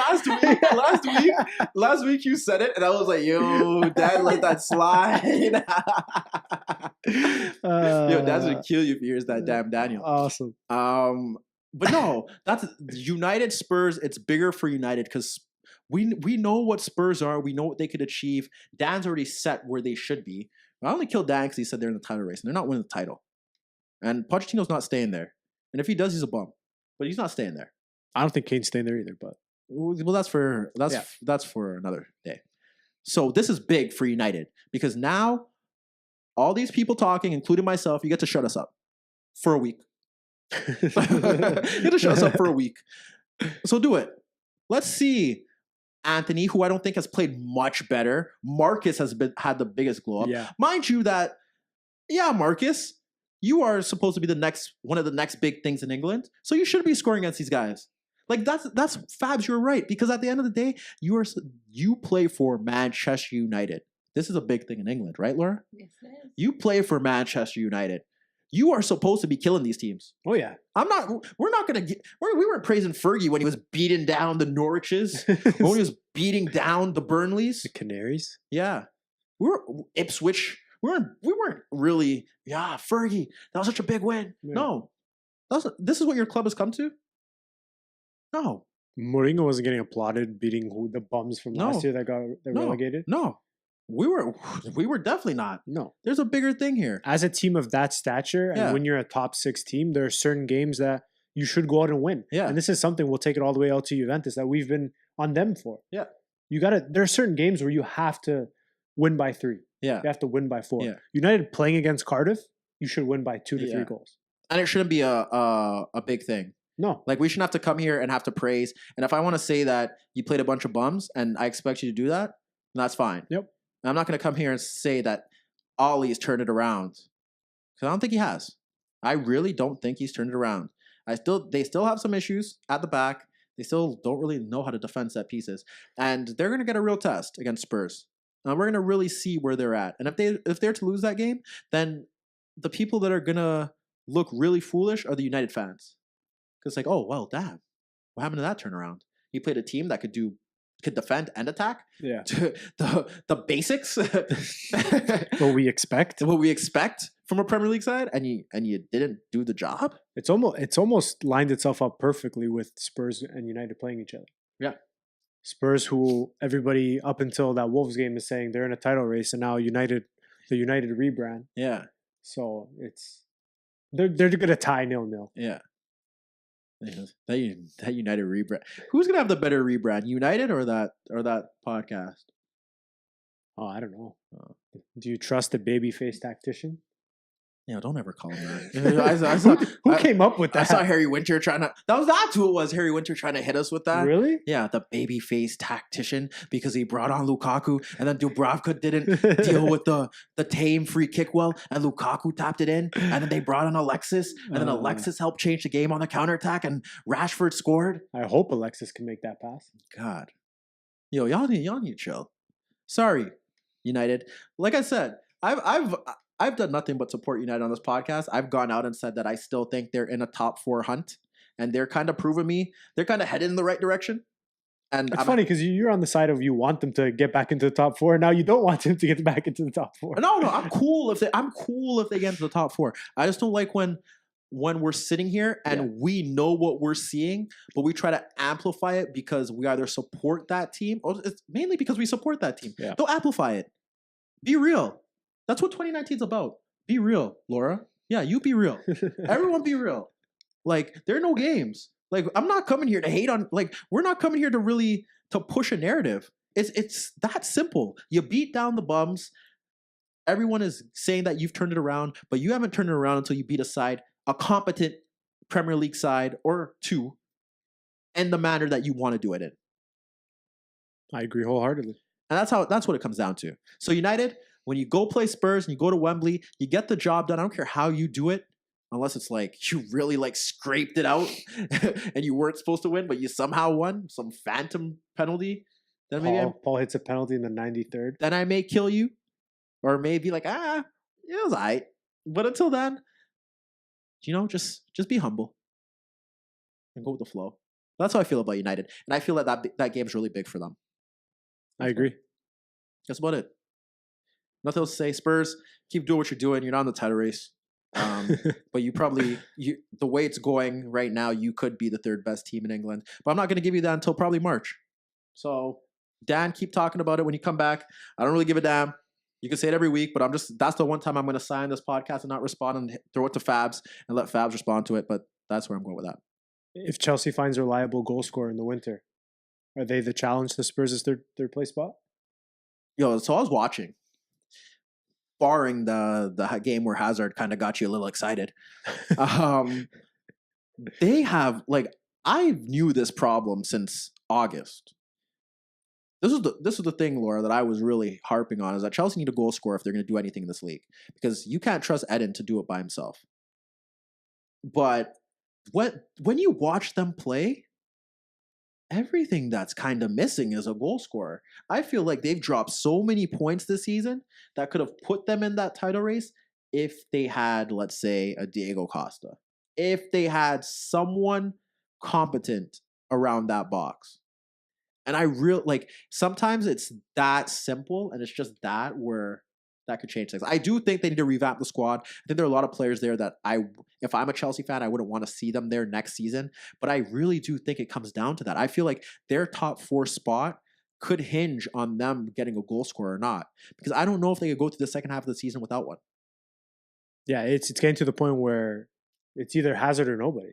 Because it is brutal. Because your strikers do not score goals. It's brutal. They drew Southampton?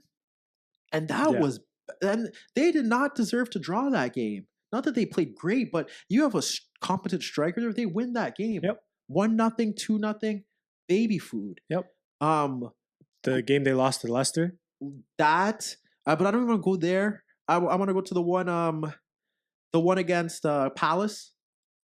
Just scraping by where 1-0. Conte scored. It was a really good goal. But you just have to think that if you have someone, and that's why I was saying that if they were to go get a Higuain, I'm not saying Higuain is the guy that they need going forward, but boy, those chances that the other two are missing, or the one can't get, and the other one are missing, Higuain's going to score that. Yeah. Or if you give Higuain 3 of the chances, Higuain has a better chance of scoring one of them than Morata does. Yeah. And I'm sorry, we got to put him in Rice. We're getting to that point. FA Cup goals aren't. We gotta put Alvaro in some Rice. At the end of 2019, it might be over for him. Yeah. Especially if he does make the switch to go to AC Milan. Yeah. That's the beginning of the end. No, it's it, man. You've had, and you want to know what? It's sad because he actually has all the tools to be a top striker, but I just mentally, I don't know if it's there mentally. Or is it the team? No. I don't think it's... Because Chelsea isn't a side that really whips in balls for him to get onto the end of them in terms of headed ability. Okay, you can make that case. Because they use him for wall passes. Yeah. And that's not really his game. That I do think the system doesn't really work to his benefit, and that's a Hazard thing. Because how Hazard likes those little wall passes. Yeah. That's why I think Higuain really works. Willian too. He likes that. Yeah. But at the end of the day, I'm sick of Willian. What do you think of Pulisic? Is that Willian's exit? Willian's got to go. But okay, first things first. Yeah, you make a good point that I never thought about Morata not playing and playing in that way. And yes, the crosses, if they were to whip in more crosses, that would be beneficial to him. But I'm just thinking about some of the chances that he gets in the game. No, yeah, I agree with you 100%. And it's like, man, I don't want to know how much they're paying him, but I'd be pretty pissed if I'm paying this guy this amount of money. Yeah. And all you got to do is put the ball in the net, and you're really good at it, but you're not doing it. It's a mental thing. The toughness isn't there. But I think if you're going to be a top striker, you have to develop that too. How old is he? He's got to be in his mid-20s. I would assume so by now. He's got to be 25. I feel like he's been around for a while. He's got to be 25, 26. So he's 26. Yeah. He's a 92. Yeah. So he's getting to that point where in the next 3 years. Yeah. And that's it for you, really. When I say put him in Rice, I just don't think that Chelsea is the right place for him. Which is fine, I guess. And there's nothing wrong with that. Just the top side aspirations that everybody expected from him for what he did at Madrid and at times at Juventus just isn't it. I think he could work elsewhere, just not there. Another top side? I think he could work at another top side. He probably can't be the main striker of a side looking to win the Champions League and their domestic league. But I think he could play a role or play off that striker, have some role, right? Because I think if he goes to AC Milan, he's not doing anything there. If Higuain is unable to... he's not doing anything there because of the players behind him. That's what I mean, right? Yeah. If he gets stuck into that hole for another year... Yeah, then after that, that's just going to bring down his stock even more. And then where do you go, I wouldn't want him to go there either. It's almost like a tailspin that he's caught in right now. I wouldn't want him to go there either. But that's a big thing. That's a big thing. Stylistically, it's just not working for him. I think he has all the tools to be that guy that he can. And Chelsea is for managers and for players. I wanted to compare him to Soldado, but Soldado didn't have the all-round game that Morata has. So Soldado was just a finisher, and he was in a side that couldn't create chances, so it never really worked out for him. Soldado's like a less athletic Aguero. Yes. Yes. That is absolutely it. Because like I said with Aguero, speed, finishing. That's it. Soldado, finishing, not enough speed. So yeah. He's kind of like a thrift shop Aguero. Is that fair? I guess. I always ask you guys because like I don't want to kill people that bad. Is he still playing? I don't know. Which says enough. So I was gonna say I watched the Villarreal game. He wasn't that Villarreal. Yeah, he's somewhere trying to get that thrift shop finish off. Maybe he's getting the Chinese bag. Back to Pulisic because that was the big news, right? Yeah. I said a lot on Twitter as to how I feel about it, and look, Chelsea fans really, I'm really scared for them. In terms of, I'm really scared for them that like the end is near. Like if they really bottle this sorry thing, there's no recovering? No, it's just like if they bottle this sorry thing, the managers are just going there for I feel like managers go there for the payout, knowing that they're gonna get sacked. So you don't think Pulisic is a sorry guy? I don't know if Sarri sanctioned that move. That's interesting. Why wouldn't he? I'm not 100% certain he sanctioned that move. He doesn't know if he's going to be there next season. To me, that's the stamp on Hazard's gone. That's what that Pulisic move is. But we don't know about that. I personally, that's my deep dive into it, is that's the replacement to Eden. That's what? Yeah. No, I'm not saying your idea is crazy, but if I'm them and that is my chess move, that can't be the chess There's move. not a chance in hell that Eden stays on a 4th place side in the Premier League through the peak of his career. Not a chance. Okay, well we'll get to Eden in a second. Pulisic can't even get a game and can't. Yep. He's stagnated at Dortmund. And Dortmund don't have a great winner. I'm sorry, but you're the little Sancho thing. Sorry, little Sancho. You're not as great as they say. I don't care what they how much hype they want to throw onto you, little Sancho. You're not that guy. I'm gonna call it little Sancho. Jeez, that's wild. He's not that great. So and he's not that great in the sense that Pulisic should be starting over him. Yeah. If Pulisic is supposed to be as good as he is. Pulisic was the guy before him, so he lost his spot. Well, Pulisic was the guy for a Dortmund side that's not 6 points at a Bayern. Yes. That's true. So Pulisic, you gotta be yeah. You see where I'm going with this? Yep. My thing, I don't know. Even when you ask Sarri's like, that's not my thing to speak on. That's on the board. That's not my job. Like, I don't know. It's up to the board. The way Sarri talks, it doesn't. It's nothing different from what Conte and Mourinho were saying during their time. It's not up to me. It's the board. So Roman's not going to Sarri's house for Sunday night pasta? No, he's definitely not. No? He's definitely not. I don't know. Do we know if they even talk? The only time I hear Roman talking to managers is when he's going there trying to assess the situation in the locker room when things are going sour. Does Roman speak? I don't know. And I wouldn't want to have a conversation with him either. I would love to hear the Russian, Italian back and forth. No, I don't want to hear him talk. This is a big thing at this football club. It's been happening for a long time. And when they got lucky and won the Champions League, and Eden Hazard stupidly decided to say, "I'm joining the Champions League winners," I was like, "Yo, Eden, did you not watch the Champions League? They should have been the Champions League winners. So you should probably go to Man City or Manchester United." They decided to go to the Champions League winners. When they got Eden Hazard, there was no plan for Eden Hazard. They just bought him. He was the hot commodity, and they just got him. There was no plan. None. And he got lucky because, there was Rafa there. Then he was with Mourinho. And then the cycle continued. But there was no plan. They haven't made a big signing like this in a very long time. Costa was kind of signed for cheap. And that was a Mourinho signing. We knew that. But I don't know who Conte said. Conte didn't sign anyone big either. Well, Morata. Yeah, that was a Conte signing. We knew that because he wanted Lukaku, then that didn't work out, and then yeah. But this, I can't 100% tell you that this is the signing because Pulisic is wanted by a lot of clubs, and a lot of clubs are going to be going after him in the summer. That's not only for what he offers on the pitch; it's for what he offers off the pitch. Yeah. And I feel that is huge for this football club, and I feel that's what triggered a lot of things. They knew that they could get him for much cheaper now than if they waited till the summer and gone to a bidding war with everyone else that was trying to get his services. You tell me a Russian owner is worried about what Americans think? That kind of sounds familiar. I don't know if we can draw parallels, but that kind of sounds familiar. So that's my thing, and it's like I don't know if he's a sorry guy. I don't know what they're gonna do with him. He doesn't know what they're gonna do with him.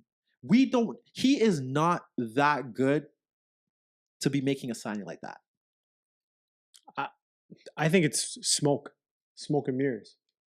That's what I think. I think it's just they're gonna lose Hazard, and this is their backup plan.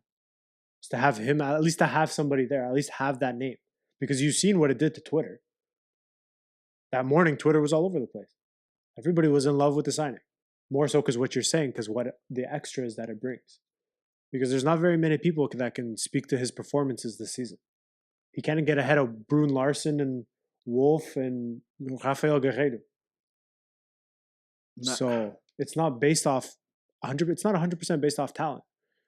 And he's not ready to step into that that Stamford Bridge lights right now. And that's why I don't. That's why I can't. If this is their Hazard replacement, then that even worries me even more for that football club, because losing Eden Hazard can really be the difference maker between them not being in that top 6. Because if we look at it, if you want to compare to when Barcelona signed Dembele is a much further progressed player than Pulisic ever was at Dortmund. Yeah. Contributed a lot more. So, and that's my thing. That's my Dortmund have done really good business over the past few years. It's a brilliant signing. So for them to give him up and he's like virtually a squad player, great for them. But I don't know where Chelsea are going with this move. And I'm telling you, there's no way that I could 100% say that's a sorry move. And it's a big warning sign, because when we get to Hazard now, my only question for Hazard is this. Where the hell does he think he's going? Madrid? And then my question for Madrid is, he can't be their only signing. Well, he'll be one of, if they're going to have another, was it 2009, 2010? Yeah. He cannot be their only signing. Because Bale can't stay fit for 4 months. So it has to be Hazard and Neymar, Hazard and Mbappe, Hazard and Kane. There has to be a goal scorer there, or that's not going to work out. I could believe Hazard and Kane. There's no chance they do a Hazard, Neymar, Hazard, Mbappe. Well, FIFA won't allow that. Who do you think? Kane's going to go for peanuts? Yeah, but he's not going to touch Mbappe or Neymar numbers. Kane is going for at least 100. You could probably get Kane. You can get Kane and Hazard for under 200. I don't know about that. Yeah, they're really good if they do that. Because you can't get Mbappe for like under a 150. The evaluation that kid's got. They're really good if they do that. They're really good if they do that. I'm not spending over 100 on Eden. Chelsea value him for that much. Well, you're only as good as what somebody's willing to pay you. Yeah, so that's the thing, right? So I want to know where he thinks he's going to go. He's really got to think about this properly. If you look at the top sides, does he make I think he probably thinks in his mind Bayern is a step back. Even though I could see that potentially being something brilliant with Robin and Ribery on their way out. Yeah. That could have been a fit, but I don't think in his eyes he wants that. I think he only sees the stars in Spain. And he's not going to Barcelona. That's not happening. No. It's Madrid. Because I don't see him moving anywhere else in the Prem. Well, he's got to hope that works out for him. City wanted him not too long ago. But I don't know. That Pulisic move to me just raised red flags as to what's wrong with that football club. And for them to, I don't think Sarri was in on it. I can't 100% say that he was in on it. He'll happily possibly take the player, and if that is a Hazard replacement, that's not the wisest move to make. I just find that so hard to believe how the manager can't be in on a signing of that nature. That football club is notorious for it. They are notorious for it. Well, then it's going to continue to be run like that as long as that guy is at the top. Exactly. And that's been the biggest problem. Why do you think they don't sign players that the managers want for the most part? Their transfer business has been poor for a very long time. So they really got to look at things there. And I think that's one of the biggest things. That sign just screams trying to attain that U.S. market and trying to bring in those eyes, that revenue, those jersey sales. But in terms of his product on the field, to gamble that much on him as a replacement for Hazard, I don't know how they could sell that to the fans. And that's my thing. That's why I don't know. I don't know why. And I don't know if Sarri was actually pushing for that, especially in the race that they're in now. Oh yeah, waste that money on Pulisic. But what are you bringing in now? Because we need something now. Yeah, especially the fact that you're loaning him back for the rest of the season. Exactly. Where you could have used somebody else to play out wide behind William. Exactly. Because Pedro is here and there most times. Yeah, they got a big problem over there. And apparently it was Fabregas' last game. He's won in Monaco. Yeah, he was crying and stuff after the game. Yeah. Do you think that should have worked out differently? I could see why it didn't work out in Sarri's system, especially when you have those guys in front of you, because we know he likes Ross, and then if you're going to be the third guy after Ross and Mateo, there wasn't going to be enough minutes. And for even them. Ruben Loftus-Cheek. Yeah, there clearly wasn't enough minutes for there, and I don't think he is the player who he once was. Obviously, although speed was never something his game was predicated off of. I still think he's an extremely intelligent player. So he could benefit going to a side like Monaco, get a bunch of playing minutes, maybe help with the young kids that are there. And maybe that's something he wants to do. I don't know why Sarri likes Ross. It's as creative as it gets from that midfield. Yeah. I don't know why he likes Ross. It's tough to watch. We might have to talk about Mateo at some point too. Yeah, we're getting to that point. Because that was an August conversation that everybody was having and they were super excited to talk about. Yeah. That he was the final piece to that midfield that was going to light the league on fire. Yeah. Has he scored? Not that I know of. Yeah, because remember they had the best midfield in the league. You know what's wild? The Ballon d'Or winner this year, he scored once in the last year and a half in La Liga. Just thought I would drop that. I heard that today and I was like, wow, that's kind of wild. Yeah. Who would have thought? I bet you the year Cannavaro won it, he probably had more league goals than him. You should check that up. Laura, we got a job for you. That leaves Arsenal. I don't even know what they did. They got drubbed by Liverpool, which led to a bunch of hot takes all over again, and it's the old Arsenal and all those things. I just think we gotta take a breather and really relax on them and give them time. You just said that because you like Unai. No, I really don't, because I was killing PSG all of last year. I don't like Unai. I'm playing. No, we do, because they need to fix that back line. I'm very sick of Alex Iwobi. Really? Yeah. I thought he played well over the festive break. He did, but I just don't like his. Maitland-Niles was okay. Yeah, he was. There's a couple pieces there that are really nice. You've got to fix that back line. Unai will get it right when he. Yeah, and even you literally need 4 new guys. Okay, well they need Monreal and Bellerin back. Not that they should be the main. No, I want 4 new guys. No, and the goalie too. Sorry. No, I'm not having none of that. Sorry, Leno. It's not working out. But what did they do over there? They got drubbed and they beat Fulham. They lost to Liverpool. They drew Brighton and they beat Burnley. Yeah. The Brighton game was kind of rough. They didn't really play that well. The Liverpool drubbing didn't help either. And then Fulham, they got by. I just think they started the season off so well. They went unbeaten for so long that automatically brought people's expectations to a place where it should have never been. Yeah. And even for me, because I said at the beginning of the season that I thought they would be top 4. Yeah. But also in the same breath that I knew that this is going to be a transition period. For the next 2 years, they're not going to be very good. Yeah. It won't be 5-0, 4-0 wins every week. That's not going to happen. Yeah, you're going to score goals, but with that backline, you're going to concede. Yeah. They leak goals. They'll be better next season. Yeah. If they're backed properly. Yeah. I don't really have much to say about them over the festive period, to be honest. They performed to the level that I expect them to at this point, to be honest. The Liverpool game, a bit of a write-off, obviously. We've got to that. And then Brighton and Burnley, they had a decent run, actually. But barring that Liverpool game, you would like to think that they should have got 9 points out of the 12. Yeah. So they'll be disappointed with the Brighton performance specifically. And we got to talk about Ozil eventually, too. And what's going on behind the scenes there. Well, He's getting paid. He's getting paid a lot of money. And he's very rarely playing. Yeah. So they gotta find a situation. They gotta move off in the summer, one way or another. Yeah. Well, maybe January. It won't happen in January. No, I don't think it'll happen in January. Yeah, but they gotta do someone of his stature. Yeah, they gotta fix that issue very soon. How's the rest of that table looking, by the way? The bottom is Huddersfield. Huddersfield, Fulham, Southampton. Fulham, for whatever reason, just can't seem to. Yeah. Even with Zio Claudio over there, he hasn't been able to turn things around just yet. Dan was so happy when he got hired. They have too much talent for me to believe that they will be relegated. No, it's not possible. No, you got that wrong. They have too much talent up front. They are extremely top heavy. But in the midfield, they're still decent. They're better than Cardiff and Burnley in the middle of the field. But the problem is that they can't defend.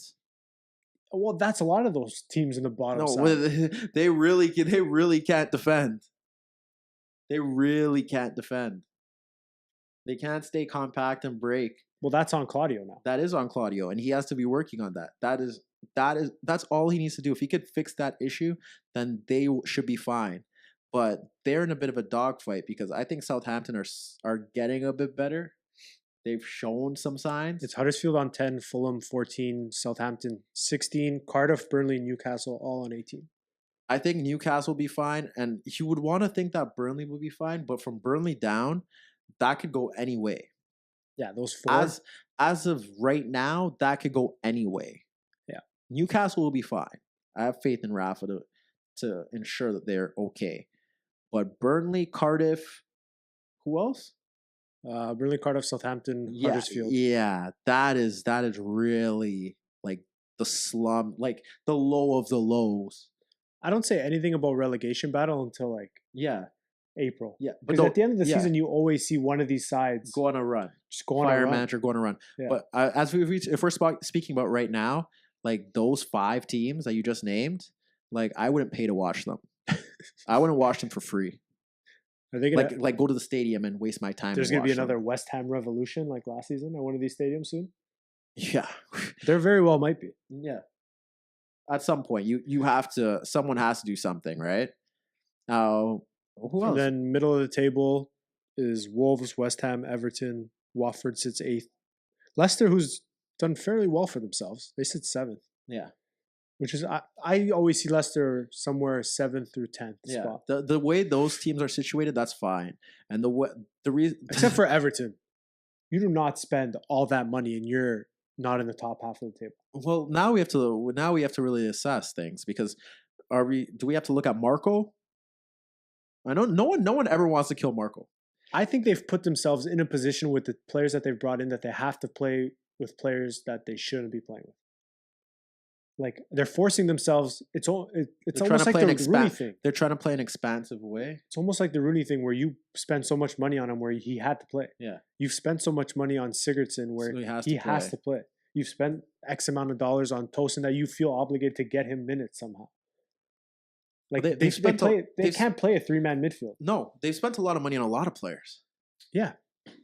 And okay, so we're not going to kill Marco. No one ever wants to kill Marco. I'm going to kill Marco one day.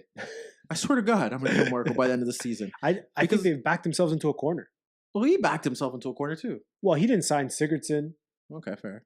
Like Walcott, those guys. Yeah. I just know, when you look at the players, you know. Like Gomes and Davies are not going to cut it in the midfield. Gomes and Gana Gueye are not going to beat a lot of Premier League midfields. No. Those two are not players who can control the tempo of the game. No. That's why I think you need a third midfielder. Yeah, so you're If- saying they, If you're you saying they played need a, Gay, Davies, and Gomes, I think you might be able to have it work because then Gomes could play up the field a little bit. so you're saying they need a third midfielder. Is what you're saying. Yeah. Yeah, which I agree with, But 100%. they can't play with one because you're not going to push Sigurdsson out wide. Yeah. So that's my issue where you backed yourself into a corner with your personnel. Fair enough. Because they should not be in 11th place. No, they should. Y'all were hyping them too No. much. You guys need to relax. You guys had to relax. No one wants to relax. Everyone wants to put them. They could be 8th. They could finish in the top 6. No, sorry, Everton. That's how I see it. We'll see how they progress throughout February or January and February, and go from there. But yeah, that was the kind of the Premier League in a nutshell over the festive period. Everybody's slowly coming back now, the rest of the leagues. Yeah, FA Cup happened this weekend. We don't care. No real big surprises. I'm pretty sure just Leicester and all the small teams got knocked out. All the bad teams that we named in the bottom 5, I think most of them got knocked out. As it should be. And Leicester got knocked out. So we'll leave it there. The Liga was back today, but some surprises, but I don't really want to touch on those because Tyrrell didn't watch. He wasn't able to catch the games. Yeah. But look, I'm going to say this. And I think the only take we could take from what we saw today and from Madrid against when Santi resurrected, Santi Cazorla resurrected. Am I allowed to say that? Whatever. Why I said it? He did. Yeah, why not? Like a phoenix. Yeah. Shut up. What I'm going to say is that this is Barcelona's title to lose, and I think we could both agree in that. Yeah. And if we don't, that's cool. You're crazy. This is their title to lose. Okay. Real is out of it. Real's out of it. Can I say that? Out of the title race? Yeah. Yeah, you could be confidently saying that at this point. And I don't really make those hot takes in January, Laura. I'm just gonna keep calling your name, Laura. I don't really make those hot takes, but I think they're out of it. I think we could put the nail in that coffin. I can't argue. There's no way watching them. Honestly, watching them today, the one bright spot was Vinicius. Yeah, he was extremely good. I think he is going to be the real deal. But there's not enough when you watch that team. I don't know if it's coaching, if it's these players are now on the backside of their careers. It's a bit of both. But Marcelo gets beat every single opportunity. Chukwueze in the Villarreal game was in the first 5 minutes killed him twice. That's not good enough from quote unquote the best left back in the world. Modric, he's disappeared. You might be able to find him on side of one of those milk cartons. He's gone. I don't know what's happened to him. Tony is not Tony. Yeah, Casemiro just came back from an injury. He conceded a penalty in the second minute of the game today. Varane and Ramos, they're now being shown not their true colors, but I think they gotta. My deep dive is that the psychology of it's changed. As much as I don't want to say that it's a Ronaldo thing, but I think the psychology of the other teams playing against them now has changed because Real Madrid don't have that match winner now. Yeah. A lot of times Benzema drifts out wide. I want you to freeze frame it and you'll see 4 defenders in the middle of the field with not one option in the middle. There's no goal threat there. But that's on the board. That's on them because how do you go all summer and you lose arguably the best player in Real Madrid history? No, the best player in Real Madrid history. Yeah. And you don't replace him with nobody? Yeah. With some 18-year-old kid? Yeah. You're going to hinge your season on that? Yeah. They've been playing the game for too long where they think that their players' ability will get them out of a rabbit hole game after game after game. Well, nothing's changed. No, it hasn't. Because that was the same thing last year. No. They did have that guy last year, but that was the exact same way they went about the league. Yep. And barring the 1 year where Enrique kind of lost the plot and Barca were kind of going downhill, 3 out of those 4 seasons, their league campaigns haven't been impressive. Nope. And they've been this bad. But now we highlight it more because that guy's not there. They don't have the match winner. And they're not closing. They're not close in games, and it's just there for everyone to see. Ronaldo's goals aren't really masking it. Yeah. So we're seeing that now. I do think that 4 to 5 year period where they've played so many games, catching up. We can say it's caught up to them, but they're not good enough. And the problem is their options aren't good enough either. Yeah, it's not. Like last season, it's a good story. Asensio and Lucas, there were some pivotal moments that they have. Yeah. But neither of them really No. played a huge role in the grand scheme of things. No. And No. and other than that, you haven't been really adding to the depth of the squad. And they've let go some good players over the past few seasons. James, they let go of Morata, who could have came on off the bench and sparked something. There was Pep at that one time. Obviously now that may not be too much of an issue, but even there, Like look what they've done. They went and bought Courtois. Like that was your issue. yeah, Like goalkeeping was your issue. You already had Navas, and no, the jig is up on him too. Good for him. No, I want to force my way out of Chelsea. No. He really thought he was the man, and it's really blown up in his face. Well, so, and the problem is, this was a year where if you're half decent, you're in the title race. If you're half decent, you got a shot because there's no like Sevilla's in it. Sevilla, granted, are only still 3 points ahead. Yeah, but you have every right to be within touching distance of Barcelona at this point, not 10 points back. No. Yeah, and I'm not even looking at the point factor to rule them out. I just don't think they're that good enough. So it could have been much closer. I just don't think it's happening. It's Barca's to lose because I've told you this. I don't trust. It's a big year for Simeone, and I say it all the time, but I don't trust them. We're very good today. I don't trust them. I don't. They show me nothing. As for me to trust them, Barca, that lead at the top should be much bigger, but Barca have put themselves in a situation where they've dropped some points at the start. They haven't been great either. No, even today they squeak out a 2-1 win. Yeah, they were nothing spectacular. Yeah. A lot of the times, much like last season, it's a messy moment. It's a Suarez moment. It's not a collective game yet, and I don't know if that's coming. I hope it's coming. But you have the problem of having a lot of pieces to plug in. Yeah, and that's what I like to. That's why when we look at management, and a lot of people say, "Well, maybe you need more players, this and that." There's so many different factors that come into play. Yeah, we're seeing it now with Valverde. Well, last year he was quite limited in what he could use, but he was able to squeeze the best out of them. But now he has too many options, and now it's about finding those right options for the right games. It's much harder than we like to think. Coutinho was on the bench. Yeah, like Malcolm isn't even a factor this season. Yep. You're playing Arturo. Arthur started the season well, but now he's sort of drifted off. Yeah.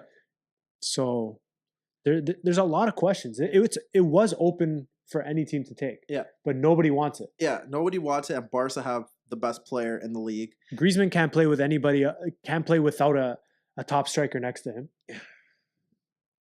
He's only ever performed next to Costa, next to Mandzukic, next to Giroud. Yep. When has he ever performed on his own? Can't. He needs to play off of somebody. Can't. Well, we have to have a discussion about that because no one wants to have a discussion about it. No one wants to. You're supposed to be the guy. Yeah. You can't in the 80th minute miss a one-on-one with the keeper. And that's the pressure that we should be placing on Antoine Griezmann. And no one wants to put that pressure on Antoine Griezmann. But he's supposed to be the guy. He thinks he's the guy. He's the one that's putting himself, why aren't I nominated for the Ballon d'Or? France won, this and that. Oh, let me finesse Barca. Let me jig them on social media. I'm going to stay with Atletico. And he's not even doing the job. If I had an option, I don't know if he would be in my best 11 in La Liga. I don't know if I'd pick him. I don't know if he'd be one of the players that I would trust to be on my 11 that could win me games. Because I still don't know. Like, what? Who do you think you are? What have you? And I ask this question a lot, but what have you done? Remember last week when you asked, what does Dybala do? No one's answered that question yet, by the way. What does Griezmann do? What the hell does Griezmann do? Why are you put on this pedestal? Because Atletico should be challenging for this title, and I don't think, although the points have them much closer than I think they should be, they're close. I don't think they're not challenging. I don't think Barca's really worried about them. Barca are not playing like they're worried about them. No. Barca are playing like they could afford a few slips and know that they're going to be fine. Because that team doesn't know how to score goals, enough goals. No, they have half the goals that Barcelona. They know how to play one way. And that Griezmann guy isn't doing enough. Talk about a guy without a plan B. Simeone. Yeah. But everyone loves him. But no one's saying anything about him. People are falling in love with players and coaches' personalities instead of what what the product they're giving us. What they do on a week-to-week We basis. romanticize with things like that as opposed to watching them perform. Yeah. But hey, it's 2019. Watch more games. Laura knows about that whole romanticizing thing. She knows what we're talking about. She's like, she's laughing. That will be the name of the podcast. She's romanticizing. She's laughing and nodding her head. But it's true. People love Simeone, but do something, man. Do something. It's 2019.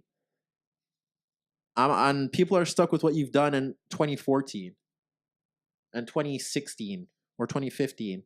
What are you doing now? This is your best chance to win the league since the time that you won the league when the other two top teams were scrubs and had some issues, both from a managerial perspective and in-house. And you got a real chance to win this league. And you kept your star boy Griezmann. And him, like Paul, would rather practice these stupid dance moves for their goal celebrations, but they can't win games when it matters. Paul is in 6th place, and he's got a goal celebration for every single goal he does. A different one. And if I was in 6th place, it'd be a shame. There would be no way I'm doing that. If I'm Griezmann and I'm looking at that Barcelona side and watching them on a week-to-week basis, because if I'm a predator and I'm a killer, I'm watching the other side. What makes them so great? And you're here doing the Fortnite dance and whatever stupid dance he was doing today. Like, no, come on. It's time. Deliver. Yep. It's 2019. You got 3 trophies that you should win. We're expecting you to win one and contend for the second one. What do you want to be remembered for? Your dance moves or winning trophies? You want to be remembered for not being the main guy for winning the World Cup? Because you weren't the main guy. Neither were you, Paul. So we like, I know people want to take it as a joke or people want to brush it off because he's Griezmann and he offers this to us and he's a great marketing tool and whatnot. But look, you haven't cut it. You have never cut it. You are not as good as you think you are. And you need to cut it. And you need to win a trophy this season. And that is the main thing. And that's how we're going to assess you. If you don't win a trophy this season, then we got a lot to say. We have a lot to say about you. We have a lot to say about your coach. We have a lot to say about what Atletico did this season, how they failed.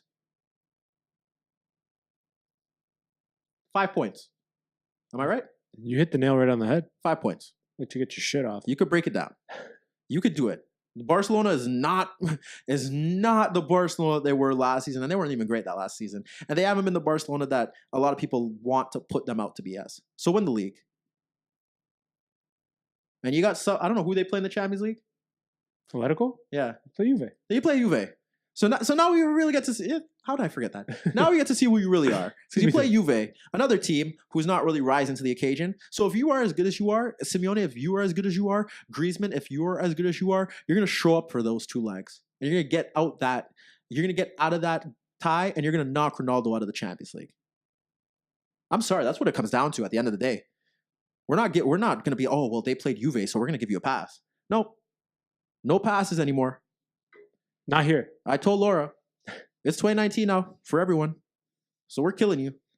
And we're not even killing you. We're just being real. No hate. Yeah.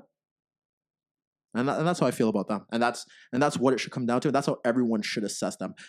Yes, your story is great. Yes, you've done great work at the club, but you get assessed by winning trophies and delivering on the biggest moments. And Griezmann, you have not done it in the biggest moments. You haven't done much. Okay, you won the Europa League. Cool. That's great. We're not judging you for Europa Leagues. We're judging you for winning the league, which you haven't done in a very long time. And this is your best chance to do it. We're judging you for Champions League. You gone to the final a few times. Cool, cute, great story. Win it. No more excuses.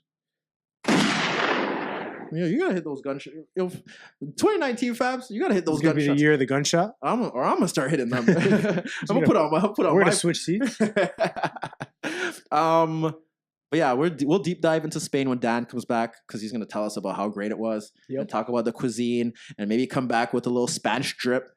And Laura's like, maybe he's gonna untuck the shirt. Laura's like, what Spanish drip? Don't worry, you're gonna see it when Dan comes back. His hips are gonna be moving a little lighter while he's talking. Yo, don't ever move your hips around me, Dan. I'm good. We're looking forward to you coming back, buddy. Nothing in Germany.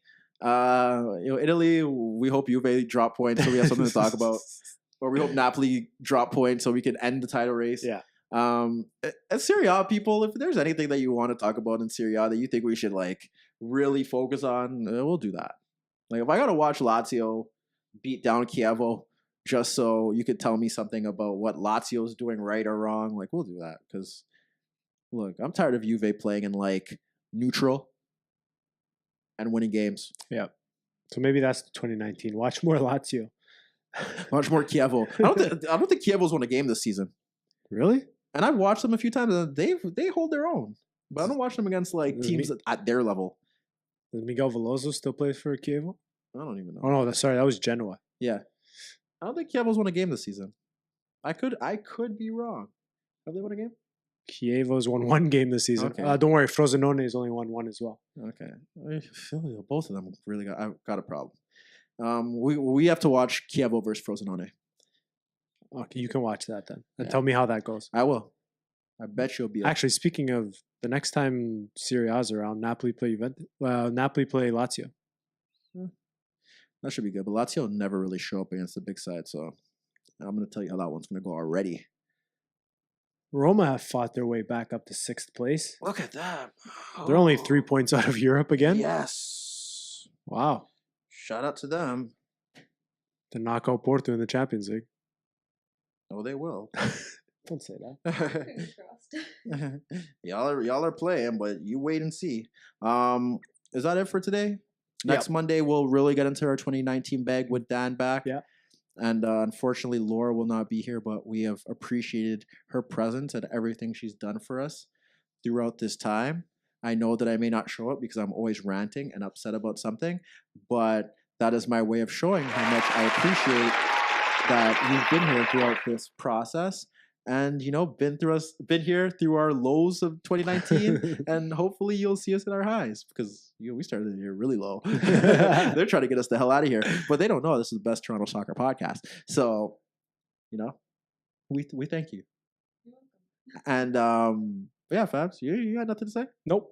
Oh, you suck. We've been running for 2 hours. Okay, we've been here for too long. Laura's got to go home. She's tired.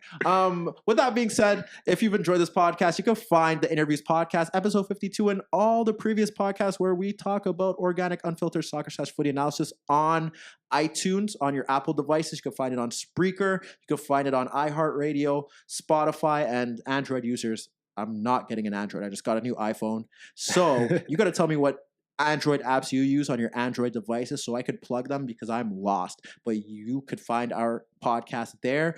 You can find us uploading videos every single day except for today because we've done the podcast on youtube.com/theinnerviews. If you want to click subscribe, you click subscribe and you could find me there talking and breaking down games because Fabs doesn't want to get in front of the camera. That being said, facebook.com/theinnerviews. Like and follow and like. We appreciate all the Facebook people in our community because you guys have done really good over the past month or two, and we hope you guys continue that. And with that being said, Twitter, Instagram, the InnerViews TV. I post photos and videos about my life. You may not care, but it's very important to me. So you guys should check it out. And on Twitter, I break it down how I feel at the moment. So if you don't want to wait until we drop the podcast, you'll find out there as I watch the game. So you can check it out there. With that being said, Laura looks hella tired. I've had a long day. Fab's going to really deal with the Canadian weather tomorrow, and I'm praying for him. So with that being said, if they have nothing to say and I have nothing to say, it's your guy Tyrrell. It's Fab. Laura hit him. See ya. And it's the InnerViews Podcast. Peace.